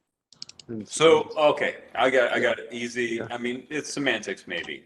So instead of saying a better grade of materials, maybe we just say a high grade of materials. So we just say, hey, on the front, use quality materials, like, or I mean, instead of just saying it's better than the side, technically, but is it actually high grade materials that will add to the authenticity of the historic look of the building front, you know? You know, at this point, I'm wondering if maybe that third bullet could just be removed, you know, to just kind of avoid that. You know what I'm saying? Because, hey, the other stuff still sticks. Yeah. I don't Well, know. What do you guys think? Well, the grade of materials is addressed in the rest of the code. I mean, there's kind of, Right. again, and this is a definition. This will be the whole entire different chapter. This will be in chapter 2. So it's just defining what it means, and then they can look to this code and to the board to decide what those materials are. And we've burned Right. ourselves when we define the actual materials. We've always burned ourselves in the past because then, you know, materials change over history, and all of a sudden we're behind the times. Well, I mean, even for me, I mean, my interpretation of these materials is evolving. You know, maybe it's just because my membership on this board and I'm just more fine-tuned to it, you know, but it's like I've been looking at some hardy plank sited, like I've seen some houses, you know, in the non-historic areas that have hardy plank, and I'm looking at it and I'm like, man, that looks nowhere near as good as cedar. I just it just doesn't look real to me. It's like a half step up from vinyl, you know? I mean, so I don't know. Thank you for tolerating me and my evolving interpretation of these things.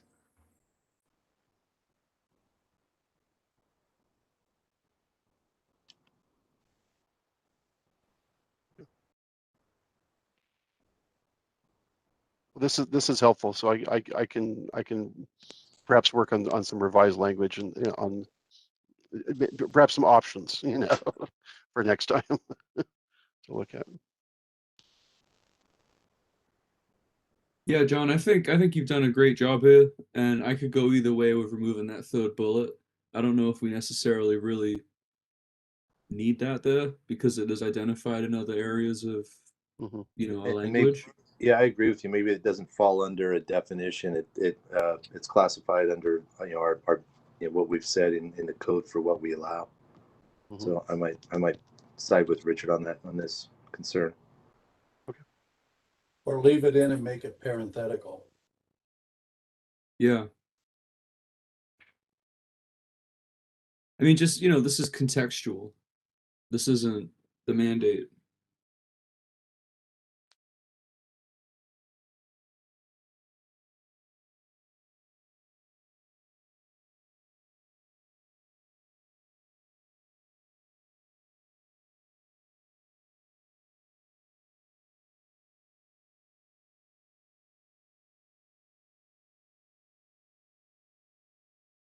Okay, so did the board want to give any specific direction, or maybe just come back with some options next time when we revisit this?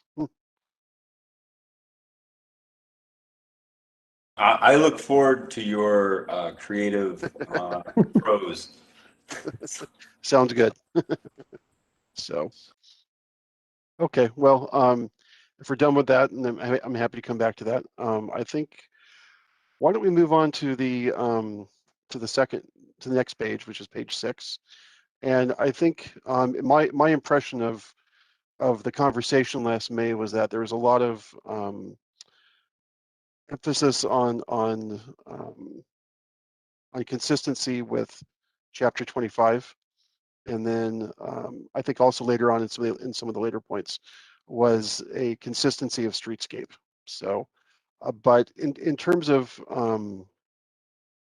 this item right here, so back in last year, the HRB expressed interest in using similar language to chapter 25, and I think in terms of this, the idea was moving to a situation where the applicant could use alternative materials to wood without having to come before the HRB for review.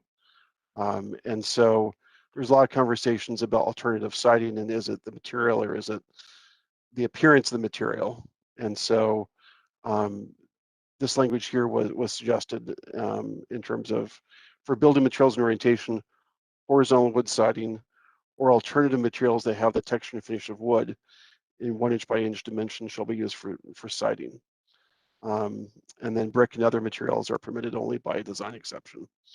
So it's been a year, and so and given Scott's recent comment here about hardy plank, is this language something the HRB is still comfortable with?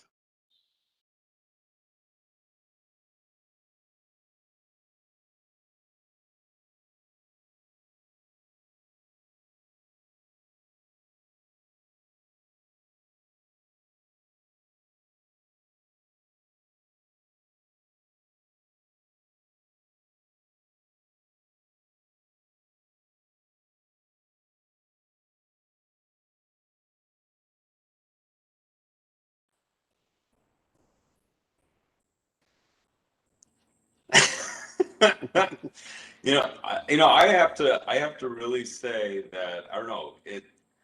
I really have a negative opinion of hardy plank the more I've seen it, and I'm not sure if that's a very unpopular opinion here, but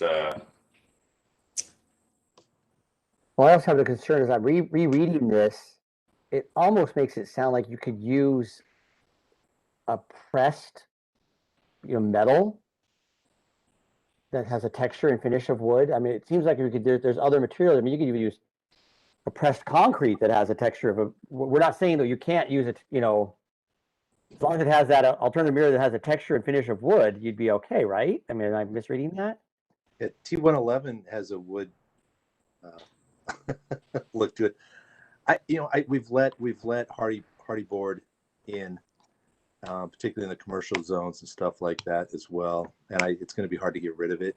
I think, like I was talking about earlier, I don't know that we can tell somebody that if they use hardy, that they have to go with the artisan, and which is a higher end board that has colonial cuts. It's got a lot of different looks to it. The way it sets up, it's a little more traditional than just lap siding. I don't know that we can tell people to do that, but I don't think we can get away from allowing hardy, unfortunately. Well, we have allowed people to do that. I know. So going back, exactly. Right. But what it does is, I think in this code changes, that would be either does the board we want to keep the board's ability to vote it up or down, or do we want to just say everything's in? And if we go the way this is being written, we don't have that control, I think, anymore, that determination, unless I'm reading that wrong. Yeah, no, I read it the same way, Danny. I think that really we should approve the hardy. It should come across the board's desk, and we should have the option to approve it. Because that's what we should strive towards, is the original materials. And if someone can make a case that the hardy is going to be good enough in some way, then maybe the board could use that discretion. But I agree with you, Danny, in that the way the language reads right now, you could have like pressed metal or what have you that will resemble wood. And then, you ask one person if it resembles wood, you ask another person if it resembles wood. Who knows? So yeah, those are my thoughts. yeah, I definitely agree with the the legal interpretation of that phrasing is, yeah, you could have concrete. I mean, because like Oswego has that in some of their new construction, and I've seen that up in Portland too, where it's like, well, here's concrete. It's got, look at that, some nice tightwood cedar pattern on that concrete there, and that technically someone could get away with that with this phrasing. I understand hardy plank is here to stay. I'm not going to wage that war and do that in the trenches. But I am concerned about allowing a low grade of hardy plank onto the field, which is essentially vinyl siding in disguise, I mean, it's some of that stuff. I look at it and I'm just like, man, that seriously is it hits my eye the same as vinyl. And I'm very concerned about that in any historic area of the city.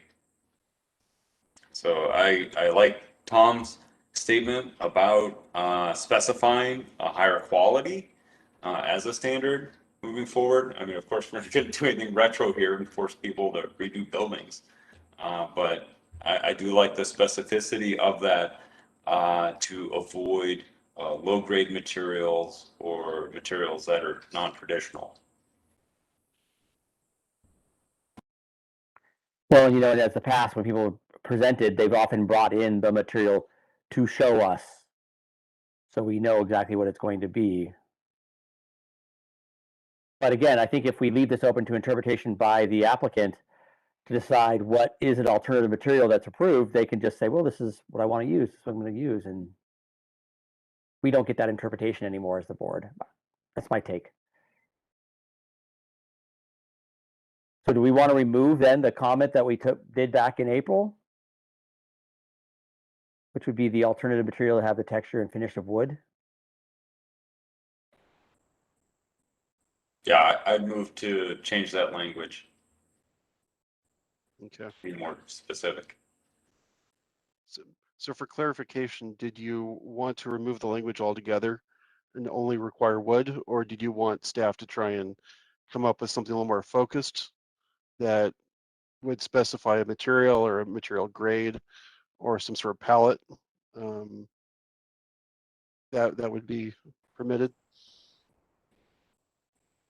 I believe so. I mean, for myself, I mean, I think there aren't that many options. So why don't we go ahead and be specific? Yeah. Although just striking the line, wood shall be the principal building material, right there, that opens up a very wide door for a lot of people to present ideas to us. So I'm not sure how much specifics we need to put into the code.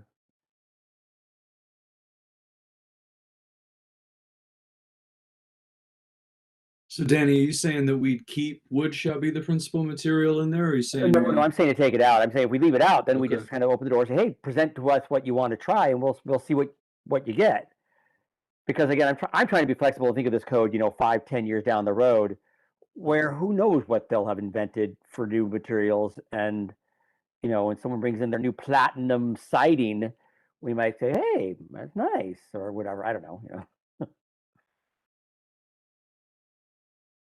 Huh, okay. So this is Darren. I'm just going to jump in here for a second. So I just want to make sure everyone remembers that Chapter 58 just applies to the commercial design district. It doesn't apply to the historic district itself. Thank you.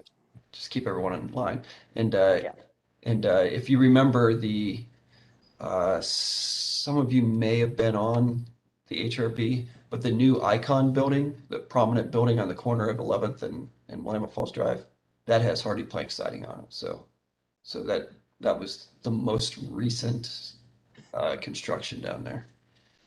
And we've also allowed a lot of the old buildings to replace cedar with hardy plank to Cooperstown, and I think we did it with the church and a few others. We've approved that hardy plank on there too. I know it just looks plasticky to me. Okay, that's all I'm saying. And if we allow that in the commercial district, it's going to come right up to the historic district, and then they're going to say, well, it's right there, less than a block from my house. And so it's just, it's that slow push that just opens the valve all the way through the district. And so that's okay. I'll just shut up. I'm hanging my hat there. That's all right. But hey, Danny, we've already allowed residents to put hardy on their houses already. So that dam's been broken for quite some time. It's like I said before, I think it's going to be more than challenging, particularly when it's been allowed, to unallow it, particularly if it's the dominant form of siding in the northern hemisphere. I think Scott, I hear what you're saying. I believe you. Like I said, I think there's alternatives with hardy board. Some of the colonial cuts and things like that would be awesome to see more. I mean, for example, we have I'm sure Danny knows several people that have cedar sided houses in the district, and they actually have their whatever you call it, where you cut the edge of their boards. So when when he was new siding done, he gets it milled so it looks like the stuff that the house had originally. So that kind of stuff's ideal, but that's not going to be most of the people that are remodeling and doing additions. People are doing additions on their houses. So yeah, and it's at a cost. I think the compromise is to make sure that the board still has a bit of discretion in that versus just giving a blanket, all hardy board is approved. This way we have a discretion of, well, it can be considered at least, but we want to still have that approval of yes or no, cheaper materials versus the, higher quality material, higher grade. And as I said, most of the time when a business or whatever has presented their materials, they bring in, the samples for us to look at and approve, and whether they use it or not is a whole different category, but they. I don't So know. what if we went with something like wood should be the principal building material, horizontal wood or alternative materials that have the texture and finish of wood by approval of the board, and leave it at that, in a 1 inch, et cetera, et cetera. So we're driving towards the wood material, but if they want to go with something else, in the commercial district on a case-by-case basis, hardy plank, we would approve it, make sure it looks good. What would you guys say to something like that? My concern is that it seems like 80% of the jobs that come in, they try to pull on our heartstrings and they can't afford it. If we tell them they need to bump it up from one level, from the entry level hardy, which nobody likes, to a mid-grade hardy that people can live with, and they're going to go, well, that's gonna, I can't do that. I can't afford it. And then we all go, okay. So I think it should be nailed down. Whatever it is, I think it should be nailed down a little bit more. I agree with How Tom. should we It nail should it be down? specific. Well, just straight up say it. Just say horizontal wood siding or hardy plank board material that has, an actual, texture and finish like that of wood. So we pretty much, specify what that material is, hardy plank and whatever else we want to add. And then just be like, yeah, and it better really look like wood.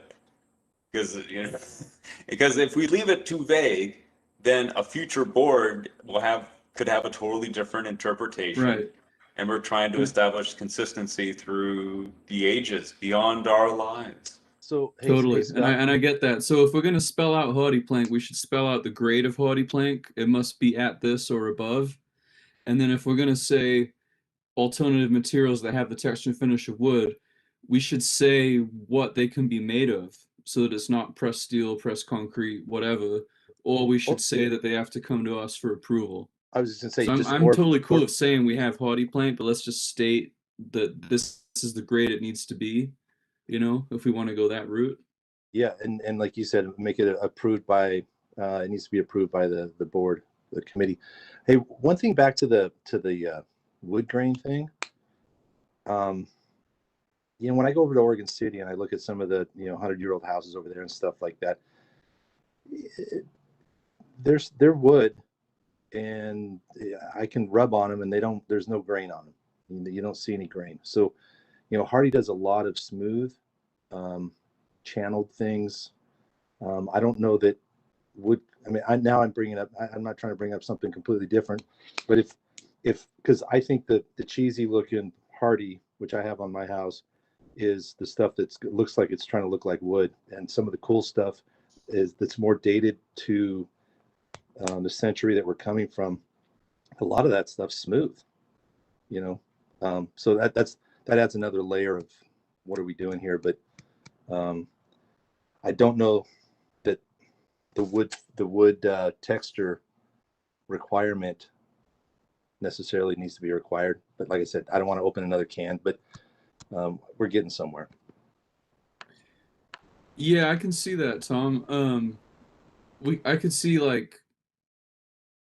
wood shall be the principal building material, unless of a certain grade of hardy, horizontal wood, etc. And then we could strike the alternative materials that have the texture and finish of wood from that, and you could say any alternative materials must come before the board.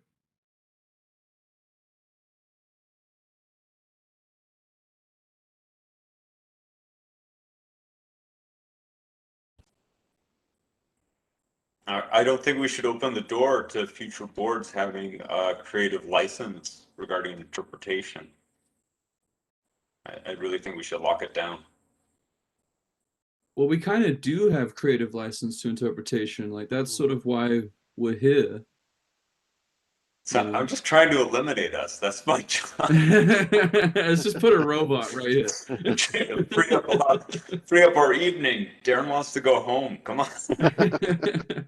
So if I could interject here, and Darren may want to cut me off here a little bit, but one other alternative, which may be a bad idea, but just wanted to put it out there, is maybe if the board had some sort of annual review of materials or something, some sort of approved palette, sort of like, I know that was tried to paint with paint colors in the past, but sometimes those palettes disappear and become very dated.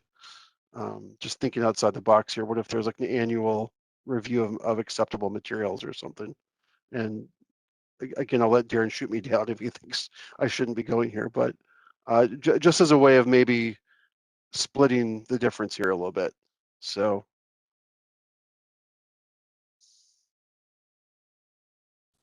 Yeah, I'm not, I'm definitely open to the code being changed in the future. I definitely would want to shut the door on future materials. It might be mind-blowing similarity to wood.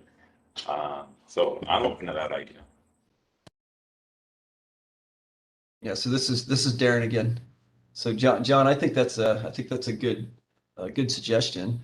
To me, it sounds like you guys are about 20 minutes or 30 minutes into this, and it sounds to me like you don't want to change the language, so just leave it as is, require wood, and if they want an exception, make them go through the exception process. I mean, that seems like the cleanest and easiest way to resolve this discussion. Just keep the language exactly as it was, and make them go through the exception process.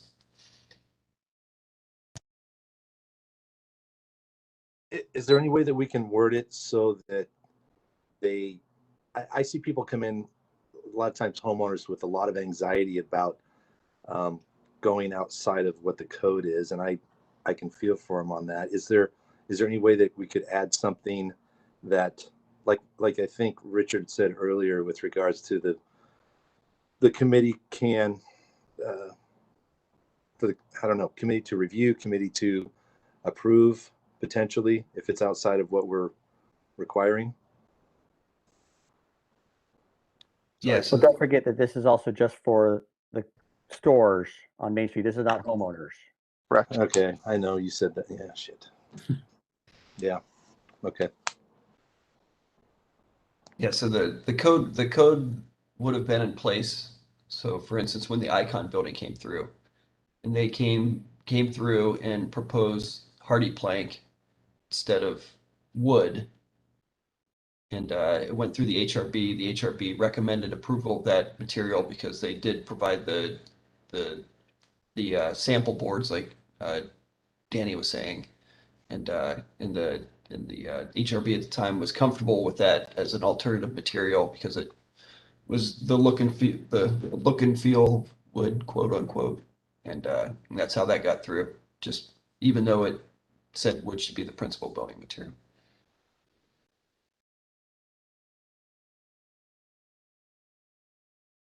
And even before it gets to us, I mean, these people will be talking to you and the city staff, and you guys know,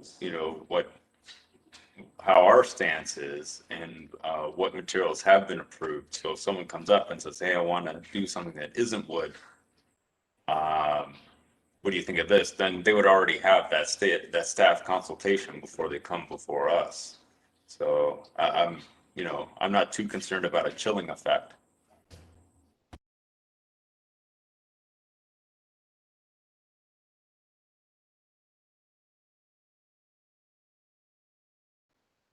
And that's a good point, Scott. Is that they will have a touch with city staff before it ever gets to the historic review board.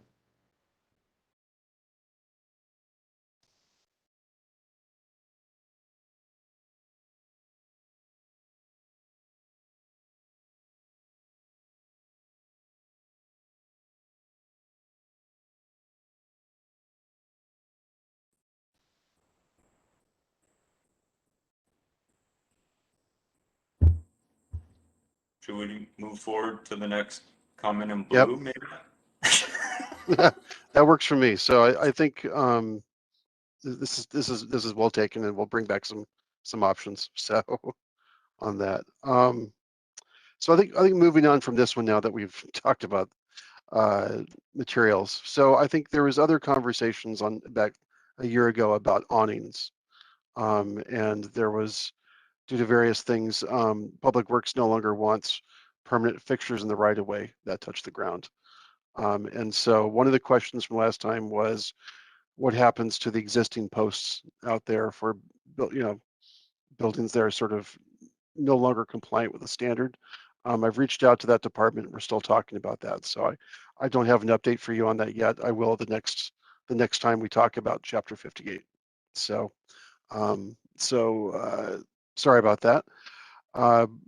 But, and also too, there was conversation last time about minimum canopy depths, in terms of how deep should canopies be over the sidewalk. I think there are a couple of themes I picked up from the meeting. One was that there should be at least a minimum so that they're usable, and it's not left up to, there's not too much discretion if people have an idea of a starting point. At the same time, there was a desire to have the depth of the canopies tie in to existing adjacent canopies to make sure that there's not too jarring of a transition between properties and you have consistency there. So one of my tasks in front of me is to survey what other jurisdictions are requiring right now in terms of minimum depths. If the HRB has any thoughts on minimum depths at this point, that'd be great. But otherwise, I can come back to you with a better sense of what peer cities are doing and come back with that. So just to provide some context in terms of this. So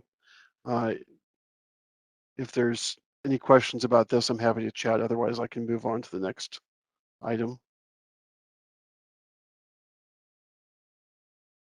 So I'm interested to see what the result is from the discussion with Public Works, because that's going to change the look of the neighborhood. As soon as we have to start getting rid of posts drastically. yeah. So that's correct, and yeah, it's a major conversation. So I think we'll be, I'll make sure to address it next time around. So. So I think moving on. A lot of those are 100-plus-year-old buildings that have those posts in the sidewalk, and that's going to change. Yeah. So yeah, they are non-conforming, and so I'm expecting it was anticipated, but I just don't have enough context about the plans for that.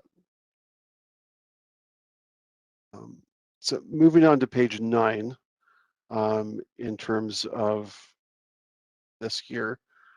So standard number 25 planters. There's a lot of conversations, and then at the end of the conversation, there seemed to be agreement that more green space, more greenery down there would be ideal given the recent streetscape changes. So at the time, there was a motion to remove this prohibition on planters, and so I think that just my comment here reflects that. And then also, is there anything, if I may, John, is there anything on this where we would look at a historical planter? If we're gonna now, obviously, I'm a fan of green things. Yeah. Green spaces, especially with COVID, we've got people outside areas. That makes sense. But is there any, impetus towards historic styling of planters, or, I see what you're saying. Could they be an abstract art piece? You know what I mean? Is there any design standard at all for if we are going to have planters? I mean, these are street furniture, so they're they sort of they are less permanent than structures. That's something I haven't spoken to Public Works about, and so that would be a conversation with them since they regulate items in the right of way. Is that something HRB is interested in, or I can come back with some more context about that if you like. Yeah, I mean, I would defer to the group. I just thought I'd bring it up because if you've got a planter that's outside of a historic business and we're looking at, chapter 58 of what we want, you know. Do you know what I mean? It just, to me, it sets it. It's all sort of there in the ecosystem. So I think it's just a question of the will of the board and what the vision is in this area with the city. I don't think this code has ever been enforced because there are so many planters on Willamette Falls Drive, and there have been for years and years. So I don't know. I think it's been ignored for a long time. Yeah, and Yeah, I if we're don't- fine with that, we're fine with that. I just thought I'd bring it up. I think all planters should be made of wood. Not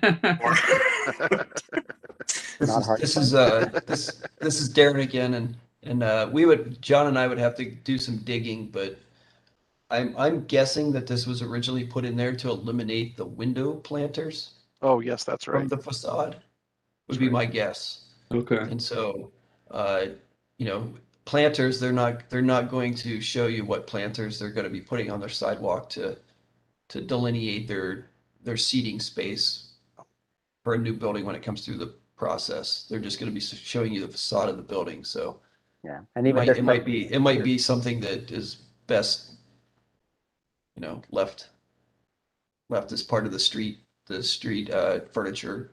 Yeah. There are window planters though throughout the neighborhood, throughout Willamette Falls Drive. A number of the icon buildings have them. I mean, no one ever said anything. No one ever reported them. Yeah. So. Okay. So there's that. Then so the other item here was under number 26 was there was discussion about having the applicant submit the color palette for paint. And so you know, I'm just confirming the board's decision at that point, because whereas in the past, per the code, there's a color palette available here at the planning department, and we last we checked, we don't have a copy of that. So, and then also there was language in terms of colors shall be similar to or consistent with existing buildings within the Willamette Commercial District to establish streetscape continuity. And my impression of the conversation was that similar to or consistent was to allow for the introduction of new colors into the district that would be compatible and to not limit it to just existing colors. So if I'm just curious if there's any concerns or thoughts about that.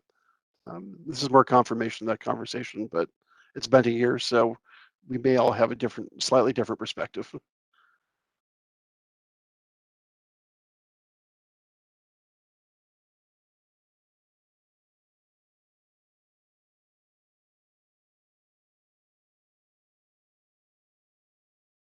So are we did cross out, I saw on there, we crossed out the existing colors shall not enjoy protected status when repainting is proposed. So are we now applying that existing colors do have protection?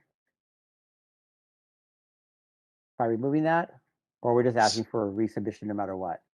Well, the color has to be acceptable. Yeah. 1880 to 1915, Mhm. and has to be similar to all the others in the area. So, I mean, if someone's got an oddball house and they've gotten over or business and they've gotten away with it, I mean, then it's like, okay, well, now it's the reckoning. Mhm. But crossing out the existing colors shall not enjoy protected status, I guess we're applying it all to the acceptable 1880 standard. 1880, Yeah. 1915 standard. Okay. I mean, I think it says that without saying it directly. Yeah. It's just that they could present well, it's been here for a long time, you're gonna make me repaint, but I guess we could just argue, well, that's not the 1888, 1915 code. Yeah. Correct. There you go. I'll look him in the eye and say that. So, okay, these were my final changes and items to run by you guys. So I think with that's essentially where we're at on chapter 58. So I'll follow up on a couple of these items when we bring you back chapter 25, which you've discussed more recently. So just to be clear, we don't actually have a color palette right now, right? We just have white, cream, light, warm color of low intensity, and then the inference of an acceptable color from that time period. We don't actually have that spelled out. We don't have like a Sears catalog of, whatever. I mean, I guess Sears wasn't around at that point, probably, right? But we don't actually have a color palette, right? Sears was around. Oh, they Was were Sears they, around? they were Awesome. around. Yeah. Yeah. So Well, that might be useful. I mean, we could look at But Sears won't be around anymore. right, but the Pantones or the color palette, because we are referencing a color wheel submitted by the applicant of acceptable period colors. So we're putting the basis for that applicability, on the person who's submitting the application. I almost feel like it would be easier for us to say, here's a guide, pick what you want, or ask us for an approval. And if there's like a Sears and Roebuck catalog or whatever from back in the day, that could be a reference just to kind of give people guidance in their planning stages. I think like every major paint brand has kind of their historical American color palette option. Yeah, Do they? this is Darren again. That's Scott. Scott's correct. So I don't I don't remember what our exact conversation was last spring, but I did look up, and like Benjamin Moore has like several different styles of historic paint colors, depending on whether you're on the East Coast or in the Southeast and stuff. Okay. So that, So the applicant could just list that.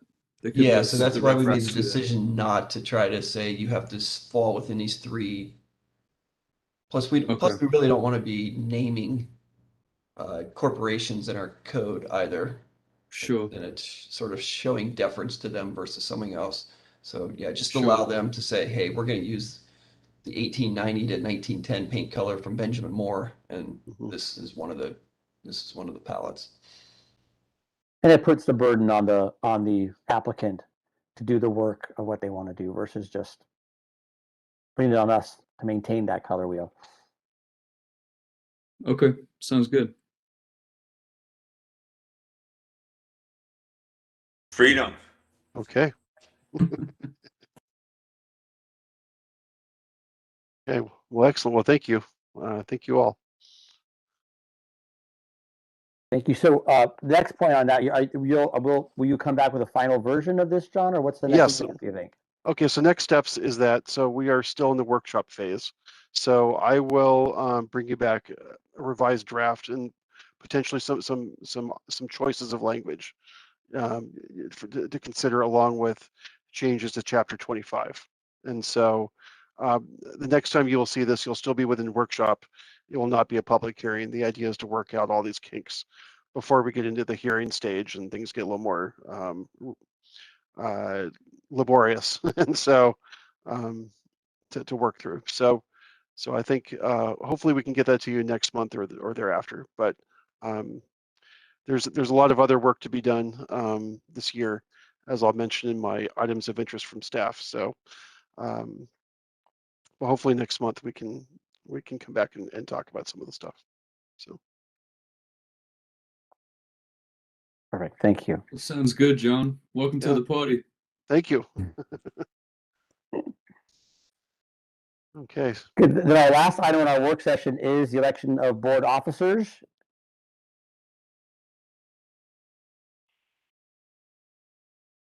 Do we have any nominees or nominations? Darren, correct me if I'm wrong. We need a chair, right, and a vice chair. Is that what we usually have? That is correct. Okay. I was going to say Tom dropped off just in time for you to nominate him and make him the chair, but he's back now. Hey, I just no, my daughter called from back east. I had to take it, and I'm back. And no, I'm not. You can't nominate me. So he can defend himself now. I was off for probably 2 minutes, so I missed a few things. I'll tell you what, I enjoyed being on the board. I prefer not to be in a position of where Danny's kind of playing right now, where I'm reading and actively doing that. I appreciate that position, but I'd rather be kind of the position that I've continued to be in. I hope that's okay with everybody. Or not.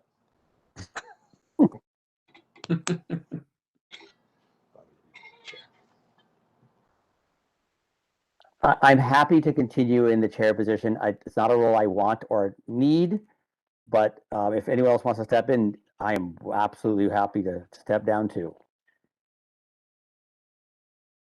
I nominate Danny to be both the chair and vice chair. We'll probably need a vice chair position for when I can't be here, but Yeah. All right. Okay. Thanks for coming by. Oops, sorry. No, seriously, I nominate Danny to be the chair. Second.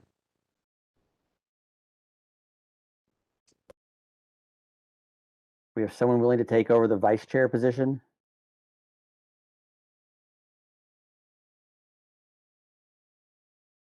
How often are you going to be gone?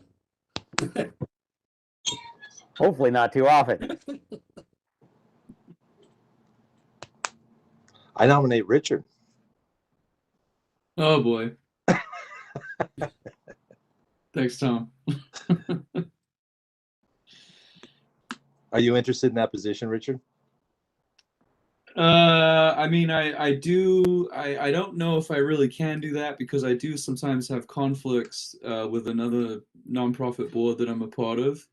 I'm open to doing that, but I'm just worried that if I have that conflict and that's when, you know, Danny's not able to make it, then I wouldn't actually be able to fulfill my duty as vice chair. So that's my only concern.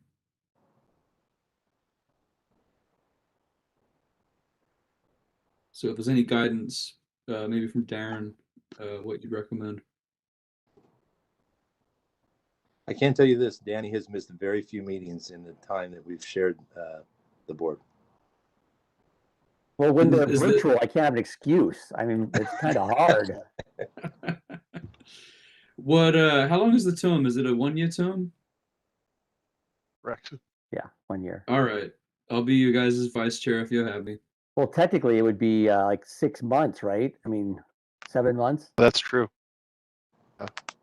I was under the impression it was longer than a 1-year commitment. Did you just volunteer to do the job there, Tom? That's what I heard.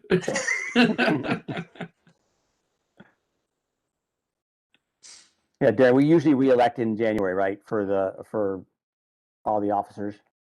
That's correct. The rules say the earliest convenience of the board at each beginning of each calendar year. Okay.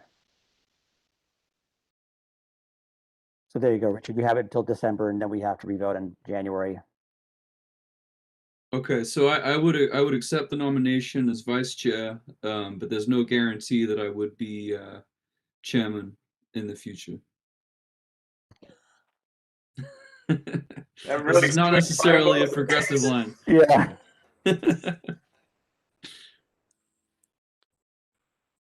Just right. Go ahead. a procedural question. Okay, let's suppose Danny's not here and Richard can't do it. Is there a code just for President Pro Tem for a meeting? Yes, I believe it's baked into the rules that then the remaining members could appoint someone as the temporary chair. Yeah, just the Pro Tem. So I mean, that'd Yeah. be, Yep. now we're down several layers, so it's probably not like, I just wanted to check procedurally, we could still solve that problem Yeah. for that Yeah. meeting.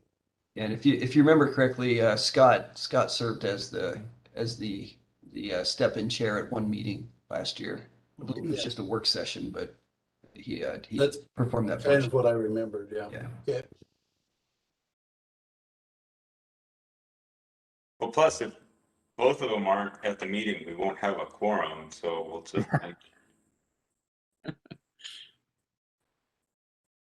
Or likely. Well, like we could here, we can continue to have discussions and things which might be relevant. We can't make decisions, but we can certainly have discussions and talk about language and stuff. We just can't officially without a quorum. Right. But it just won't be fun without them. All right, so did we get seconds? I don't know, I lost track. Were we all seconded? Are we need a vote? Yeah, I think you've got a motion and a second, so yeah, just a vote. All right, so all in favor of Danny and Richard, Danny as the chair and Richard as the vice chair, say aye. Aye. Aye. Any opposed? Then that motion is forward and I'll act as the chair. Thank you, Thank you. both of I you. hope to serve you all well. We'll see. You're doing a great job, And Danny. if elected, I will not serve. So moving on, item number 6, items of interest from the board. Just while I'm thinking about it, has anyone heard about the river tourism initiative with the state of Oregon and Travel Oregon? No? So this is something that I've just kind of been involved with on the side and what have you, and it stopped with COVID. But there's been tours and there's been kind of multiple agencies and stuff all getting together to talk about river tourism. And they've been involved on the Clackamas and the Willamette, and they do tours and they look at ways to basically connect like boaters and kayakers and bird watchers and all these things with the local economies that are next to the river. And then, you know, everyone probably knows by now that Grand Ron is renovating Blue Heron. They've started to send out letters and talk about their plan and the orientation of everything. That's obviously connected directly to our bridge, and then, you know, the city hall that we've been talking about tonight. And then there's also this river tourism thing. So there's going to be a lot of energy that's going to be coming to the waterfalls area. You know, our historic district is right up against the park, and that park is going to be interacting with this type of thing. They're talking about reopening the locks, so you could take a boat from Wilsonville to downtown Portland now. So there's going to be a lot of excitement. So that's definitely a point of interest for me, just to kind of bring to everyone's attention if you weren't already aware of it. It's a great opportunity. There's a lot of creativity there, and it's right up against our historic district. So it's just kind of a point of note for the group. Agencies that are tied to this, are there beyond just private donations or things like that? I think you were on mute part of what you said. My question was, is this something like Friends of the Willamette River, or are there agencies that are tied to the group that you're talking about, or what's, you know? I can get you a list of the agencies. It's people like Metro, Travel Oregon, Cool. you know, those kind of agencies. And they were basically conducting a series of tours to the different points on these rivers, you know, going out to Estacada and looking at what they're doing with, like, I think they have a brewery and a hotel that's working in parallel for people coming off the river to, you know, maybe have a system of lockers where they could lock up their stuff, you know, have a tourism guide and a map where you float down the river, you stop here, you have some lunch, you know, and then you go somewhere else and things like that. And using the waterways as a connective tissue to these towns and cities and economic development. I think it's really exciting, and I think West Lynn's in a really unique position because of what we're about to do in tandem with Oregon City and our city hall and the reinvigoration of, you know, cultural interests and things like that. Excellent. Okay. Yeah, I just quickly did some Googling. There was the Mount Hood Territory did a water tourism strategic plan recently. So John and I can email you, all of you out a link to it. Yeah, because I could see us having, you know, once we redo the city hall and stuff, or the old city hall building rather, we could have some kind of attraction for that and maybe work in tandem with these other groups.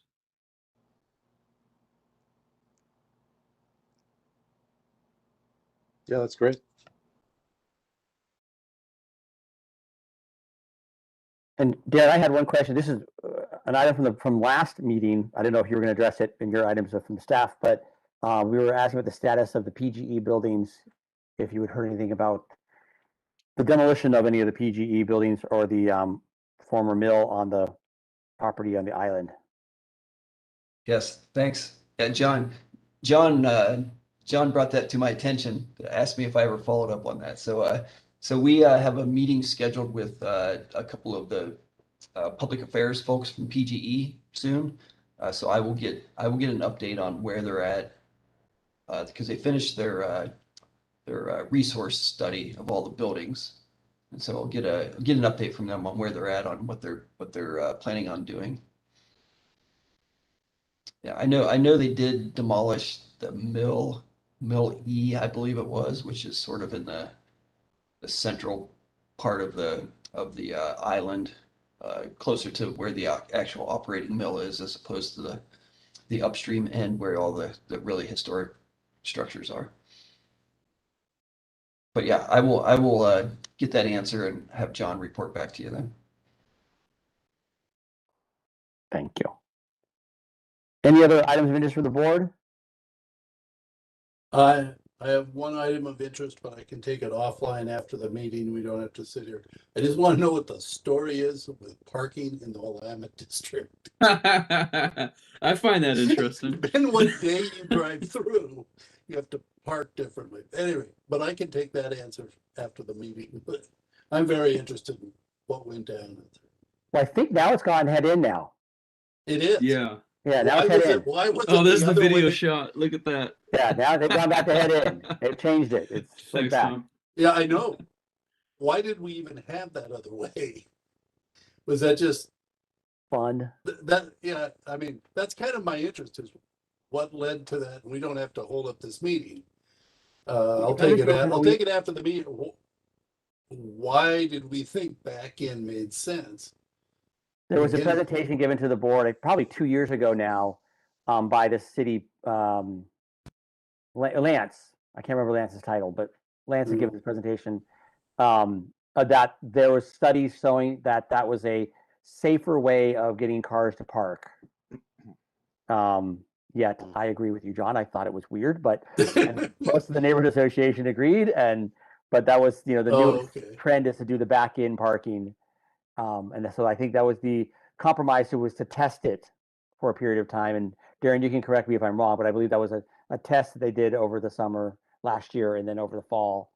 And then it looks like, I guess the test was not successful because everything was painted pretty permanently in there. But yeah, okay. Thank you. That answer is. I thought maybe it's like, hey, let's do it this way because nobody does it this way. I can believe pulling out of the parking spot definitely would be safer because you got the driver in front can see the traffic. But yeah, anyway, I was glad to see it. I was halfway through Willamette when I suddenly go, wait a minute, the cars are nobody's parking backwards. Then I go, oh, they switched them all. So I wasn't right on the leading edge of discovering that. Okay, thank you. I like that. I'll tell you what's challenging, and I look at it in two ways because I'm here all the time, and I two things. I think of my mom pulling out in her Honda Civic, and there's a big F-350 on the left side of her, and she's backing blind into traffic, and the guy that's coming towards her just is trying to get to Gresham to get home from work to get home from work, and he's bypassing 205, and he doesn't care to slow down for anybody, and my mom backs into him essentially, right? So this is a bypass, and you guys, it's going to be interesting to see what it looks like when everyone goes back to work, and 205 or Willamette Drive goes back to being a bypass. I don't mind it either way. After having a couple of beers, I'd rather pull out into traffic than back into traffic, but that's just me. But wait until the toll kicks in because they're going to put the toll over the bridge. No, don't even start there. It's going to be a parking lot, and so it comes from they showed us a big presentation. It comes from several different communities that have tried it and had success, but one thing they didn't recognize was those communities were not bypass communities. Those were the people that drove in the neighborhood in the Willamette, for example, the Willamette neighborhood were Willamette residents or West Linn residents or local. It's 25 and people drive 25. this thing here, it's people rip through here to get home. So it's not over yet, but I don't see us going back to the back end parking. It was an idea, but yeah, I don't know. It was a good one. Yeah, the back end parking is hard because no one really realizes you're about to back in until you're already doing it. And then you've got like 4 cars behind you and they're all trying to back up or be awkward. You know, you can kind of put your hazards on and then start to back in, you know, and if it's lit well enough, you can see your lines. But I don't think that, like you said, it's a bypass, so we're going to have to be wrestling with this for quite a while, I think. Danny, just start charging for parking in front of your house because that's where we're all going to be. They're already here. It was nice during COVID. I actually could park out front. There was nobody here, but nope, they're back. You know what's interesting? Is it's 2-hour parking on the street here, and they've never given a single ticket in probably the 6 years that I've been around her. Actually, I've probably been here off and on for 15. Because they don't want to push all the people that work here into your neighborhood, Danny. Yeah. So, you know, even though it says 2-hour parking, there's no such thing around here. No. Well, and then with the new parking structure, we've lost so many spaces. That's why people are coming over here anyway. They're all filling up 6 and 8 because there's not enough space anymore in front because we lost all the spaces. So. Yep. Oh well. $7 million well spent. Yeah, well spent. Yeah. You meant, well, it was spent. Right. Yeah. It was well spent. So moving on, any other items from the board? And then items from staff. Yeah, so I just have updates on 3 projects going on in the city that we're dealing with. One's actually on my desk. The other 2 are sort of possible conceptuals. So the McLean House application has been received from the Parks Department, and so that's currently undergoing completeness review. I'm not sure if you all are familiar with that, but behind the McLean House, there's a large concrete pad with a tent where events are held outside. The project is to create a permanent roofed shelter on top with a small restroom and storage building. So that's going to be coming in front of you later this summer. And so we're just now sort of cracking open the application from the that the consultant prepared for that. So so we'll be providing updates on that later in terms of timing, but it's something for the board to be reviewing. The second is that we have a pre-app on Thursday to talk about the possible construction of a new accessory dwelling unit. The location is 20375 Willamette Drive. It's a locally designated home. I'm blanking on the original owner's name, but Darren, correct me if I'm wrong, but this is the house that has components of the USS Oregon sort of reconstructed on the inside of it. And so back in 2016, the HRB approved a detached garage next to the house, and because of various things, the previous owner never finished that project. He never started it. And there's a new owner in place, and the new owner wants to put the ADU in the same spot that the HRB approved a detached garage in 5 years ago. So we're having a pre-app in 2 days to explain the various procedures and regulations that the applicant will be held to. And so there is that. That's that kind of Mediterranean or stucco tile Correct. house. Correct. Across from the Lutheran church over by, what's the park over there? Big park. Marriott, yeah. Marriott, yeah. That's it. Okay. Yeah. So if you're looking at the house from the street, Yep. the driveway sort of curves up. It'll be to the left of the house. And so the idea would be it would be a little bit downhill from the house, closer to the street, but downhill, so be a little less prominent than the main structure. And that house is on the historical review or the historical district. It's a standalone designation. Yeah. Okay, that's right. It's ringing a bell. Thank you. Yeah, So, and then the third item is that you all probably remember the old gas station at the corner of Willamette and Dollar Street. So we've been having conversations with someone who is interested in actually repairing and restoring that building for a food cart pod.